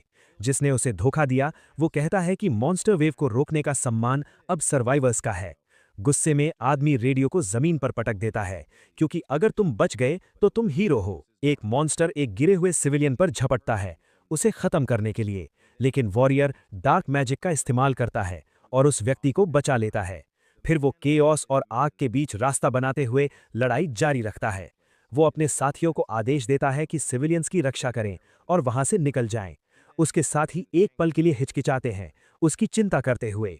वो गुस्से में चिल्लाता है कि ये एक आदेश है और उन्हें तुरंत जाना होगा। सोल समझाता है कि जिसने उसे मौत के मुंह में भेजा वही एक महान हीरो बन गया। इसके साथ उससे जुड़े सभी रिकॉर्ड्स इतिहास से मिटा दिए गए। प्रोटैगनिस्ट कहता है कि ये दुखद है क्योंकि जिसने जान गंवाई उसकी ग्लोरी छीन ली गई। स्पेक्टर गुस्से में आ जाता है और कहता है कि बात घुमाना बंद करो और सीधा मुद्दे पर आओ। एक हल्की मुस्कान के साथ युवा उस प्राचीन हीरो को उसका रिवेंज दिलाने में मदद करता है। भूत उसे घूरता रहता है, उसकी लाल आंखें नफरत और शक से चमक रही होती हैं। युवा आदमी प्रस्ताव रखता है कि वे एक कॉन्ट्रैक्ट करें ताकि वो एक शक्तिशाली अनडेड बन सके। प्राचीन योद्धा की आत्मा चुपचाप उसे देखती रहती है। गुस्से से भरा नेक्रोमैंसर दोबारा ऑफर दोहराता है और उसे अपने सर्वेंट के रूप में शामिल होने का निमंत्रण देता है। तभी उसके हाथ की रिंग तेज हरे नेक्रोमैंटिक एनर्जी के साथ चमक उठती है। वो ड्रैगोनियन का शरीर दिखाता है और कहता है कि उसने आत्मा के लिए एक वेसल पहले से तैयार कर रखा है। भूत उस मॉन्स्टर के शरीर को देखता है, ऑफर के बारे में गहराई से सोचता हुआ। आत्मा मानती है कि अपनी मौजूदा हालत में उसने अपने दुश्मनों से बदला लेने के बारे में सोचा भी नहीं था। फिर वो ऑफर स्वीकार कर लेता है, लेकिन कहता है कि डील को पूरा करने के लिए उसकी एक शर्त है। प्राचीन हीरो चेतावनी देता है कि वो किसी भी ऐसे काम को मना कर देगा जो निर्दोष लोगों को नुकसान पहुंचाए। युवा आदमी सोचता है कि शर्त पहले जैसी ही है और हीरो का दिल नहीं बदला, जैसा एक सच्चे हीरो से उम्मीद होती है। वो हल्की मुस्कान के साथ ये सोचता है। इसके साथ युवा आदमी शर्त मान लेता है और वादा करता है कि वो डील नहीं तोड़ेगा। आत्मा ऑफर स्वीकार करती है और कहती है कि वो उसका अनडेड सर्वेंट बनेगी। सिस्टम घोषणा करता है कि उसने अर्थबाउंड स्पिरिट सोरा काशिवागी को अपने अधिकार में ले लिया है। उसे याद आता है कि रिग्रेशन से पहले उसने इस आत्मा को ड्रेड नाइट में बदल दिया था। फिर युवा आदमी सोचता है कि अगर उसने शुरुआत से ही इसे एक मजबूत शरीर दिया होता तो क्या होता। क्रोनोस ड्रैगोनियन के शरीर की तारीफ करता है, कहता है कि ये एक सच्ची मास्टरपीस है। एक स्क्रीन नए सर्वेंट का स्टेटस दिखाती है जो अब एक इनकम्प्लीट एल्ड्रिच ड्रैगन है। युवा आदमी उत्साहित हो जाता है क्योंकि magic fighter trait skeleton night में मौजूद नहीं था। स्क्रीन बताती है कि ये ट्रेट मेज और मार्शल आर्टिस्ट दोनों की क्षमताओं को जोड़ता है। वो नए सर्वेंट से पूछता है कि उसे अपने ड्रैगन बॉडी में कैसा महसूस हो रहा है। क्रीचर अपने शरीर को खींचता है और कहता है कि ये शरीर उसके जीवित समय के शरीर से कमतर है। हंटर समझ जाता है कि सर्वेंट इस्तेमाल की गई कर्स फॉर्मूला की वजह से इनकम्प्लीट है, लेकिन वो संतुष्ट मुस्कुराता है क्योंकि ये पहले से कहीं बेहतर शुरुआत है। अपने नए मिनियन के साथ वो मुड़ता है और दोनों गांव से दूर चलने लगते हैं। अचानक क्रीचर उसे रोकता है और नाराज होकर मिनियन कहलाने पर आपत्ति जताता है। तभी ड्रैगन आकार में छोटा हो जाता है और हाथ बांधकर गुस्से में खड़ा हो जाता है। हीरो पूछता है क्या हुआ और सर्वेंट कहता है कि उसे मिनियन कहलाना पसंद नहीं है। युवा आदमी उसका असली नाम इस्तेमाल करने का सुझाव देता है, लेकिन क्रीचर कहता है कि उसने अपना नाम पहले ही छोड़ दिया है। वो सोचता है कि सर्वेंट काफी झंझट वाला है और उसकी पर्सनालिटी काफी बदल गई है। ड्रैगन कहता है कि उसे ऐसा नाम चाहिए जो दुश्मनों को डरा सके, लेकिन उसे कोई अच्छा नाम नहीं सूझता। युवा आदमी फेफनिर, ब्लैक ड्रैगन और टियामार्ट जैसे नाम सुझाता है, लेकिन दूसरा हर नाम ठुकरा देता है। परेशान होकर वो सर्वेंट से कहता है कि खुद को ओरोची बुलाए और क्रीचर तुरंत फिर मना कर देता है। हंटर सोचता है कि क्या उसे बस एक मुक्का मार देना चाहिए और ड्रैगन तिरस्कार से हंसता है, लेकिन फिर अपना मन बदलकर कहता है पहला नाम फेफनिर ठीक है। युवा आदमी थककर सांस छोड़ता है और सहमति में सिर हिलाता है, फिर मुड़कर जाने लगता है। नया फेफनिर उसे फिर रोकता है और शिकायत करता है कि उसके पास पहनने के लिए लगभग कुछ भी नहीं है। वो ऑर्क विलेज में इधर उधर देखता है, कुछ पहनने के लिए ढूंढते हुए। क्रीचर एक तंबू से कपड़े का टुकड़ा उठाकर उसे पहनने लगता है। युवा आदमी सोचता है कि क्या यही उस प्राचीन हीरो की असली पर्सनालिटी थी। सीन फिर लैब में लौटता है और एल्केमिस्ट रात में कुछ अजीब देखकर चिल्ला उठता है। वो उत्साहित होकर कहता है कि जो बॉडी सोल्यूशन में थी वो अब हिल रही है। फेफनिर कहता है कि उसने एक आत्मा हासिल कर ली है और साइंटिस्ट पागल हो जाता है, उसे पास से स्टडी करना चाहता है। ड्रैगन सोचता है कि ये आदमी अजीब है और पूछता है कि क्या वो उसे मुक्का मार सकता है, लेकिन युवा आदमी मना कर देता है। गंभीर नज़र के साथ प्रोटैगनिस्ट अपने नए पार्टनर का ध्यान खींचता है। वो ट्रियो से कहता है कि वो टोक्यो वापस जा रहे हैं ताकि आइटम्स को ऑर्गेनाइज कर सकें, और ग्रुप सहमति में सिर हिलाता है। लैब में वापस युवा आदमी अपनी नेक्रोमैंसर स्किल्स इस्तेमाल करने की तैयारी करता है। अपनी मैजिक से वो पहले हराए गए ऑर्क चीफ के शरीर पर काम शुरू करता है। वो बैठता है और सोचता है कि इस मॉन्स्टर के शरीर का क्या किया जाए। अब क्रीचर और साइंटिस्ट उसे देखते रहते हैं, ये जानने के लिए कि वो क्या बनाएगा। उसके चेहरे पर एक खतरनाक मुस्कान होती है। फिर वो दोनों से पूछता है कि क्या वो इसके बारे में क्यूरियस हैं। एल्केमिस्ट घबरा जाता है और कहता है कि उसे इस नए प्रोजेक्ट में बिल्कुल दिलचस्पी नहीं है, लेकिन अपनी क्यूरियोसिटी दबा नहीं पाता और इंग्रेडिएंट्स मिलाने लगता है। साइंटिस्ट मानता है कि युवा आदमी हमेशा उसकी उम्मीदों से बढ़कर करता है। मुस्कुराते हुए युवा आदमी ऑर्क के शरीर पर फ्लैश सेपरेशन इस्तेमाल करता है ताकि उसे तैयार किया जा सके। मैजिक काम करती है और मॉन्स्टर का फ्लैश धीरे धीरे उसके स्केलेटन से अलग होने लगता है। क्रोनोस पूछता है कि क्या वो एक और सर्वेंट बनाने जा रहा है, और वो जवाब देता है ताकत कभी ज्यादा नहीं होती। सिस्टम घोषणा करता है कि कंप्लीशन रेट हाई है और स्केलेटन के स्टैट्स 2 गुने हो जाएंगे। एल्केमिस्ट उसे एक एक्सट्रैक्ट देता है जिसे वो नए सर्वेंट के निर्माण में इस्तेमाल करता है। ये एक्सट्रैक्ट स्केलेटन को डिफेंस में स्पेशलाइजेशन देता है और वो सोचता है कि ये काम आएगा। मुस्कुराते हुए वो सोचता है कि वो अपनी नई क्रिएशन को बॉडीगार्ड के रूप में इस्तेमाल कर सकता है। नए स्केलेटन के पैर जमीन को छूते हैं और वो खड़े होने की तैयारी करता है। एक 2 स्टार स्केलेटन गार्ड उठता है, अपने बचाव के लिए 2 शील्ड्स पकड़े हुए। वो स्केलेटन को आदेश देता है कि जब भी वो लाइफ ड्रेन इस्तेमाल करे वो उसकी अच्छी तरह रक्षा करे। युवा आदमी अपने नए सर्वेंट की तारीफ करता है और उससे काफी संतुष्ट होता है। साइंटिस्ट उससे पूछता है कि इस बार उसने स्केलेटन बनाने का फैसला क्यों किया। वो समझाता है कि बोन्स सड़ते नहीं हैं और वो उन्हें अपनी मर्जी से मैनिपुलेट कर सकता है। एल्केमिस्ट प्रभावित होता है कि उसने अनडेड की मेंटेनेंस तक के बारे में सोच लिया। वो कहता है कि उसे एक उबाऊ काम के लिए जाना है और दूसरे से सर्वेंट का ध्यान रखने को कहता है। एल्केमिस्ट हैरान होकर पूछता है कि वो इस समय रात में कहाँ जा रहा है। वो समझाता है कि वो पैंथियन जा रहा है ताकि एक होली स्पेल प्राप्त कर सके, क्योंकि उसका लेवल बढ़ गया है। ये सुनकर साइंटिस्ट पूरी तरह से हैरान रह जाता है। फिर वो घबराकर पूछता है कि होली स्पेल का मतलब आखिर होता क्या है। चौंक कर पार्टनर पूछता है कि क्या युवा नेक्रोमैंसर असल में एक प्रीस्ट भी था। उसके पीछे एक प्रीस्ट स्केलेटन की छवि उभरती है जो इस शक को और गहरा कर देती है। क्रोनोस उसके साथ खड़ा होता है और वो कहता है कि वो असल में एक बहुत ही डिवाउट बिलीवर है। एल्केमिस्ट चिल्लाता है ये नामुमकिन है और युवा आदमी कहता है कि इस बात से उसकी फीलिंग्स हर्ट हुई हैं। वो तुरंत बात बदल देता है और पूछता है कि हीलिंग पोशन का पेटेंट रजिस्टर हुआ या नहीं। साइंटिस्ट इसकी पुष्टि करता है और युवा आदमी उसकी स्पीड की तारीफ करता है, लेकिन वो कहता है कि उसे काम टालना पसंद नहीं है। रेनिया समझाता है कि समस्या एडवर्टाइजिंग की है, क्योंकि एग्जीबिशन अगले साल से पहले नहीं है। ये सुनकर रियोगा कहता है कि अगर मौका मिला तो वो पोशंस को खुद प्रमोट करेगा। एल्केमिस्ट सहमत हो जाता है और तुरंत उसे एक वायल दे देता है ताकि वो साथ ले जा सके। एक चालाक मुस्कान के साथ युवा आदमी कहता है कि अगर सब सही रहा तो वे बहुत पैसा कमाएंगे। वो खुद को पैसा में तैरते हुए इमेजिन करता है और कहता है कि आखिर में दुनिया कैश से ही चलती है। उसका पार्टनर उसे देखता है और सोचता है कि क्या ये सच में एक प्रीस्ट है। सीन बदलता है और पैंथियन दिखता है, एक टावर जो महान कैटेक्लिज्म के बाद प्रकट हुआ था। अंदर लोग कॉन्स्टलेशन से स्पेल्स और ब्लेसिंग्स लेने के लिए इकट्ठा होते हैं। वो उस जगह से गुजरता है और सोचता है कि गॉड्स अपने फॉलोअर्स से ऑफरिंग्स मांगते हैं, लेकिन उसे कोई डिवाइन प्रेजेंस महसूस नहीं होती और उसे अजीब लगता है कि जमीन पर कीमती आइटम्स पड़े हैं। लंबी चढ़ाई के कारण युवा आदमी की सांस फूलने लगती है। वो शिकायत करता है कि यहाँ ना एस्केलेटर है ना एलिवेटर। हंटर सोचता है कि क्या डिवोशन दिखाने के लिए उसे 108 सीढ़ियां चढ़नी पड़ेंगी। क्रोनोस उसके साथ होता है और वो कहता है कि ये बहुत मुश्किल है और वो थक चुका है। गॉड पूछता है कितना बाकी है और वो कहता है जितना चढ़ चुके हैं उतना ही बाकी है। तभी युवा आदमी को एहसास होता है कि वे अभी सिर्फ आधे रास्ते तक पहुंचे हैं। वो चिढ़ जाता है और सोचता है कि इस मेहनत का अच्छा रिवॉर्ड मिलना चाहिए। कोई और विकल्प ना होने के कारण वो पैंथियन की लंबी पत्थर की सीढ़ियां चढ़ता रहता है। आखिरकार वो एक विशाल हॉल में पहुंचता है जहां छत पर तारों का दृश्य दिखाई देता है। उसके चेहरे पर गंभीर भाव होते हैं। प्रोटैगनिस्ट उस सेक्रेट जगह को ध्यान से देखता है। कई कॉन्स्टलेशंस प्रतिक्रिया दिखाते हैं और छोटा क्रोनोस इस स्थिति पर हंसने लगता है। फिर गॉड अपनी असली फॉर्म में आता है और कहता है कि अब उसकी बारी है। वो तारों भरे आसमान की ओर देखता है और अपनी शक्ति दिखाने की तैयारी करता है। एक स्पर्श के साथ वो डिफाइंट हेवंस के जायंट को गॉड्स के पैंथियन में रजिस्टर कर देता है। इसके साथ युवा आदमी को अनहोली ब्लेसिंग और वेज ऑफ रेट्रिब्यूशन स्पेल्स मिलते हैं। ये स्किल्स उसके स्टैट्स और डैमेज को बढ़ाते हैं और वो कहता है कि ये पावर काफ़ी अच्छी है। प्राचीन टाइटन गर्व से हंसता है और अपनी डिवाइन ग्रेटनेस का बखान करता है, लेकिन सिस्टम अनाउंस करता है कि गॉड की डिविनिटी अभी भी वीक है और उसे अचीवमेंट्स की ज़रूरत है।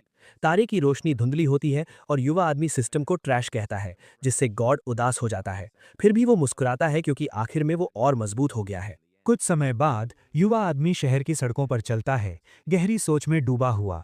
वो शांत तरीके से नाइट लाइफ को ऑब्जर्व करता है। तभी एक आवाज उसे बुलाती है और पूछती है कि वो पैंथियन से क्यों जा रहा है। एक गोरा मस्कुलर आदमी शिगेरू सता के सामने आता है और उसे ग्रीट करता है। रियोगा उसे कंफ्यूज्ड एक्सप्रेशन से देखता है और पूछता है कि वो कौन है। बड़ा आदमी कहता है कि उसने ऑर्फनेज में उसका ख्याल रखा था और पूछता है कि क्या अब उसे याद आया। युवा आदमी उसे पहचान लेता है, एक ऐसा आदमी जो बाकी बच्चों से जबरन पैसे लेता था। एक याद में दिखता है कि बुली उसे एक पुराने कमरे में कॉलर से पकड़े हुए है। वो उस पर डायरेक्टर को शिकायत करने का आरोप लगाता है और गुस्से में धमकाता है, लेकिन युवा आदमी बिना हिचकिचाए उसके चेहरे पर जोरदार मुक्का मारता है। हंटर पूछता है कि उसकी नाक ठीक हुई या नहीं और दूसरा आदमी इस बात पर गुस्से से भर जाता है। बुली खुद को शांत करता है और कहता है कि वो लगभग अपना आपा खो बैठा था। मुस्कुराते हुए वो अपनी शर्ट पर लगा एक शाइनी पिन दिखाता है। ये आइटम उस इलाके के मशहूर और ताकतवर अराजेराई गिल्ड का एम्ब्लेम था। वो उसे लो लेवल हंटर कहता है और चेतावनी देता है कि अब चीजें पहले जैसी नहीं रहेंगी, लेकिन युवा आदमी उसकी आंखों में देखता है और कहता है कि उसके लिए कुछ भी नहीं बदला। बड़ा आदमी फिर गुस्से में दांत पीसता है और उसे एरोगेंट न बनने की चेतावनी देता है। वो आगे बढ़ता है और उसे डराने के लिए पकड़ने की कोशिश करता है, लेकिन तभी एक और आदमी आता है और उसकी कलाई पकड़कर उसे रोक देता है। बुली हैरान होता है और अपने कैप्टन को समझाने की कोशिश करता है। नया आदमी सुझाव देता है कि वे किसी दूसरी जगह जाकर ऑफिशियल फाइट करें। अपने मन में वो सोचता है कि युवा आदमी ने गिल्ड से झगड़ा क्यों किया।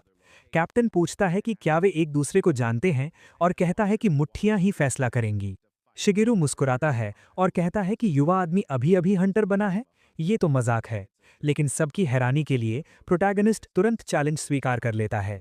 बुली चौंक जाता है क्योंकि उसने इतनी जल्दी जवाब की उम्मीद नहीं की थी। एक हल्की मुस्कान के साथ युवा आदमी पूछता है कि क्या वो लड़ाई से डर रहा है। अग्रेसर गुस्से में दांत पीसता है और चिल्लाता है कि वो अपनी बात वापस नहीं लेगा। सीन बदलता है और अराजेराई गिल्ड के एफिलिएटेड जिम में पहुंचता है, जो एक मॉडर्न बिल्डिंग में है। अरीना के बीच में दोनों हंटर्स आमने सामने खड़े हैं। लड़ाई शुरू होने वाली है। युवा आदमी कहता है कि वो एक प्रीस्ट है और उसका सर्वेंट उसकी जगह लड़ेगा। एनिमी समन्ड बीस्ट पर हंसता है और अपनी नेकलेस और रिंग दिखाता है, जो उसके स्टैट्स बढ़ाते हैं। वो तिरस्कार से कहता है कि उसके आइटम्स उसे कोई फायदा नहीं देंगे। तभी अरीना का सिस्टम एक्टिवेट होता है और जमीन पर रोशनी का एक सिंबल उभरता है। मुस्कुराते हुए ब्लॉन्ड आदमी लड़ाई के लिए तैयार हो जाता है। सिस्टम अनाउंस करता है कि एक बैरियर दोनों फाइटर्स की जान की रक्षा करेगा और मैच शुरू हो जाता है। अरीना तैयार है और फाइट शुरू होने के लिए सिस्टम एक्टिवेट हो जाता है। एक हल्की मुस्कान के साथ सिस्टम हंटर्स के एचपी और डिफेंस को मेजर करना शुरू करता है, जो रेंज में है। अनाउंस किया जाता है कि अगर किसी की जान खतरे में होगी तो बैरियर एक्टिवेट हो जाएगा। अग्रेसर मजाक उड़ाते हुए पूछता है कि क्या उसका ओपोनेंट लड़ाई से डर गया है। युवा हीरो उसे तिरस्कार भरी नजर से देखता है और सोचता है कि आखिर वो क्या बकवास कर रहा है। इस बीच क्रीचर सोचता है कि उसने कभी इमेजिन नहीं किया था कि वो यहाँ एरेजेरिक गिल्ड से टकराएगा। वो बैटल के लिए तैयार हो जाता है, ये देखने के लिए कि उसका शरीर कितना टिक सकता है। क्रीचर कहता है कि एरेजेरी के मेंबर के खिलाफ पीछे हटने की कोई वजह नहीं है, लेकिन युवा आदमी उसे कहता है कि वो एक ही वार में खत्म न करे, क्योंकि वो कुछ टेस्ट करना चाहता है। ड्रैगोनिक सर्वेंट बड़बड़ाता है कि अब उसके लिए खुद को रोकना और भी मुश्किल है। गुस्से में बुली चिल्लाता है कि अब वो उसे गिरा कर रहेगा और उसे उसकी असली जगह दिखाएगा। वो पूरी ताकत से आगे बढ़ता है और अपने स्पीयर से एक शक्तिशाली वार करने की तैयारी करता है, लेकिन क्रीचर बिना किसी मेहनत के सिर्फ अपने पैर से उस अटैक को रोक देता है। अग्रेसर हैरान रह जाता है ये देखकर कि उसका स्पेशल अटैक इतनी आसानी से रुक गया। बिना घबराए ब्लॉन्ड आदमी पीछे हटता है और एक और स्किल इस्तेमाल करने की तैयारी करता है। एक खतरनाक मुस्कान के साथ वो अपनी सेकंड फॉर्म एक्टिवेट करता है, एक पियर्सिंग अटैक के लिए। इसे देखते हुए कैप्टन सोचता है कि शिगेरू का रिएक्शन टाइम पहले से बेहतर हो गया है। क्रीचर पूछता है कि क्या उसे लगा कि इतना धीमा अटैक उसे छू भी पाएगा। अविश्वसनीय स्पीड के साथ ड्रैगोनिक सर्वेंट फिर से अपना हाथ बढ़ाकर वार को रोक देता है। वो एनिमी के स्पीयर को अपने हाथ से पकड़ लेता है और ब्लॉन्ड आदमी ये देखकर शॉक में आ जाता है। अग्रेसर महसूस करता है कि वो हिल नहीं पा रहा और डर से जड़ हो जाता है। तिरस्कार से मॉन्स्टर उसे बेवकूफ कहता है कि उसने अगला कदम सोचे बिना हमला किया। वो चेतावनी देता है कि अगर ये असली लड़ाई होती तो वो अब तक खत्म हो चुका होता। क्रीचर को याद आता है कि उसके मास्टर ने उसे खुद को रोकने को कहा था, लेकिन अब बहुत देर हो चुकी थी और अपने हाथ को अपोनेंट की छाती पर रखते हुए वो गलती से एक घातक वार कर देता है। शिगेरू दर्द से चिल्लाता है क्योंकि उस जोरदार इम्पैक्ट से वो घुटनों पर आ जाता है। रियोगा कहता है कि पिछली बार जब उसकी नाक टूटी थी तो वो रोया था, लेकिन शिगेरू कहता है कि इस बार वो सिर्फ 1 सेकंड के लिए चिल्लाया, यानी वो बड़ा हो गया है। अग्रेसर गुस्से से भरकर उठता है और उसे बदमाश कहकर चिल्लाता है। गुस्से में बुली फिर से अपने स्पीयर के साथ हमला करता है, लेकिन क्रीचर फिर से अपने पैर से उसे आसानी से रोक देता है। ब्लॉक का इम्पैक्ट इतना जबरदस्त होता है कि अरीना की जमीन तक टूट जाती है। फिर भी अग्रेसर हार नहीं मानता और एक और अटैक की तैयारी करता है। मॉन्स्टर कहता है कि अगर तुम एक ही मूव 2 बार इस्तेमाल करोगे तो अपोनेंट तुम्हें किताब की तरह पढ़ लेगा। एक तेज घुमाव के साथ ड्रैगोनिक सर्वेंट अपनी पूंछ से एनिमी की टांग पर वार करता है। इम्पैक्ट से बुली की टांग की हड्डी टूट जाती है और उसे जबरदस्त दर्द होता है। चौड़ी आंखों के साथ अग्रेसर शॉक में आ जाता है कि अभी क्या हुआ। मॉन्स्टर कहता है कि अब खत्म हो गया और अंतिम वार के लिए हाथ उठाता है। आंखों में आंसू लिए ब्लॉन्ड आदमी समझ जाता है कि उसके लिए लड़ाई खत्म हो चुकी है। लेकिन तभी कैप्टन सामने आता और सर्वेंट को रोकने को कहता है। कैप्टन चिढ़ जाता है क्योंकि उसकी योजना बीच में ही रुक गई। रियोगा अपने मन में सोचता है कि वो उम्मीद से जल्दी आ गया। सिस्टम मैच खत्म होने की घोषणा करता है।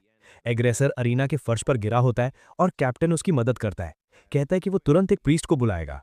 तभी युवा आदमी सामने आता और कहता है कि प्रीस्ट तो पहले से उसके सामने खड़ा है। कैप्टन जवाब देता है कि 1 स्टार हीलिंग स्पेल टूटी हड्डियों को ठीक नहीं कर सकता। वो पूछता है कि वो अपने साथी को कैसे ठीक करेगा। युवा आदमी एक वायल निकालता और कहता है कि वो मीडियम ग्रेड पोशन इस्तेमाल करेगा। दूसरा आदमी पूछता है कि क्या उसने मास प्रोडक्शन वाले पोशंस की खबर नहीं सुनी। बुली चिल्लाता है कि उसे किसी की चैरिटी नहीं चाहिए और उसे जाने को कहता है। लेकिन युवा आदमी इंसिस्ट करता है क्योंकि वो इन पोशंस का प्रमोशन करना चाहता था। एक चालाक मुस्कान के साथ वो कहता है कि उसे एक परफेक्ट टेस्ट सब्जेक्ट मिल गया है। वो लाल पोशन को गिरे हुए एनिमी की टूटी टांग पर डालता है। कैप्टन हैरान रह जाता है क्योंकि ब्लॉन्ड आदमी पूरी तरह हील हो जाता है, यहाँ तक कि उसकी हड्डियां भी जुड़ जाती हैं। वो लालच भरी नजर से सोचता है कि उसे ये पोशन खुद के लिए चाहिए। हीरो मुस्कुराता है क्योंकि उसका पोशन बेचने का प्लान पूरी तरह सफल हो गया। दूसरा आदमी पूछता है कि उसने ये मास प्रोड्यूस पोशंस कहाँ से खरीदी। प्रोटैगनिस्ट मुस्कुराते हुए सोचता है कि उसका अपोनेंट पूरी तरह फंस गया। युवा आदमी पूछता है कि कैप्टन होने के नाते वो जरूर 3 स्टार हंटर होगा। एक मुस्कान के साथ वो उसे फाइट के लिए चैलेंज करता और कहता है कि अगर वो जीता तो वो पोशन का सोर्स बता देगा। कैप्टन मान जाता है, ये कहते हुए कि आउटकम कुछ भी हो उसे सोर्स जानना है। युवा आदमी कहता है कि पिछली फाइट बहुत छोटी थी और इस बार वो पूरी ताकत से लड़ेगा। इसके साथ दोनों अपनी पोजीशंस लेते हैं और डिस्ट्रॉयड अरीना में एक नई लड़ाई शुरू होने वाली होती है। सिस्टम मैच शुरू होने की घोषणा करता है और कैप्टन तुरंत सर्वेंट पर हमला करता है। वो अपनी स्वॉर्ड्समैनशिप की 5th फॉर्म इस्तेमाल करता है और मॉन्स्टर पर तेज वार करता है। आदमी सोचता है कि क्रीचर ने उसकी तेज वार पर रिएक्ट किया, ये इंप्रेसिव है, लेकिन उसे पता है कि इतने बड़े शरीर की स्पीड की एक लिमिट होती है। सिस्टम अनाउंस करता है कि डैमेज से उसकी डिफेंस कम हुई है और क्रीचर उस दर्द का मजाक महसूस करता है। इसके बाद कैप्टन अपने तेज अटैक से जायंट सर्वेंट पर लगातार वार करता रहता है। प्रोटैगनिस्ट लड़ाई को देखता और सोचता है कि सब कुछ उसकी प्लानिंग के मुताबिक हो रहा है। वो समझता है कि स्पीड बेस्ड फाइट ड्रैगोनिक सर्वेंट के लिए खराब मैचअप है, इसलिए उसने पोशन को बेट की तरह इस्तेमाल किया था ताकि गिल्ड लीडर को उकसा सके। क्रीचर इस फाइट को अपने भारी शरीर की आदत डालने के लिए इस्तेमाल करने का फैसला करता है। युवा आदमी अपने सर्वेंट की एटीट्यूड की तारीफ करता है और उसे अपना राइट हैंड मैन कहता है। फिर वो कहता है कि ऐसे में वो खुद बस खड़ा होकर नहीं देख सकता। इसके साथ युवा आदमी अनहोली बेसिंग कास्ट करता है ताकि बैटल में अपने सर्वेंट को और मजबूत बना सके। हे दोस्तों, इस वीडियो को देखने के लिए आपका बहुत बहुत शुक्रिया। प्लीज इस वीडियो को लाइक और शेयर जरूर करें। अगर आप चाहते हैं कि हम इस कहानी को जारी रखें तो प्लीज इस वीडियो को अपना पूरा सपोर्ट दें और ऐसी ही नई नई स्टोरीज के लिए चैनल को अभी सब्सक्राइब कर लें। मिलते हैं अगले वीडियो में।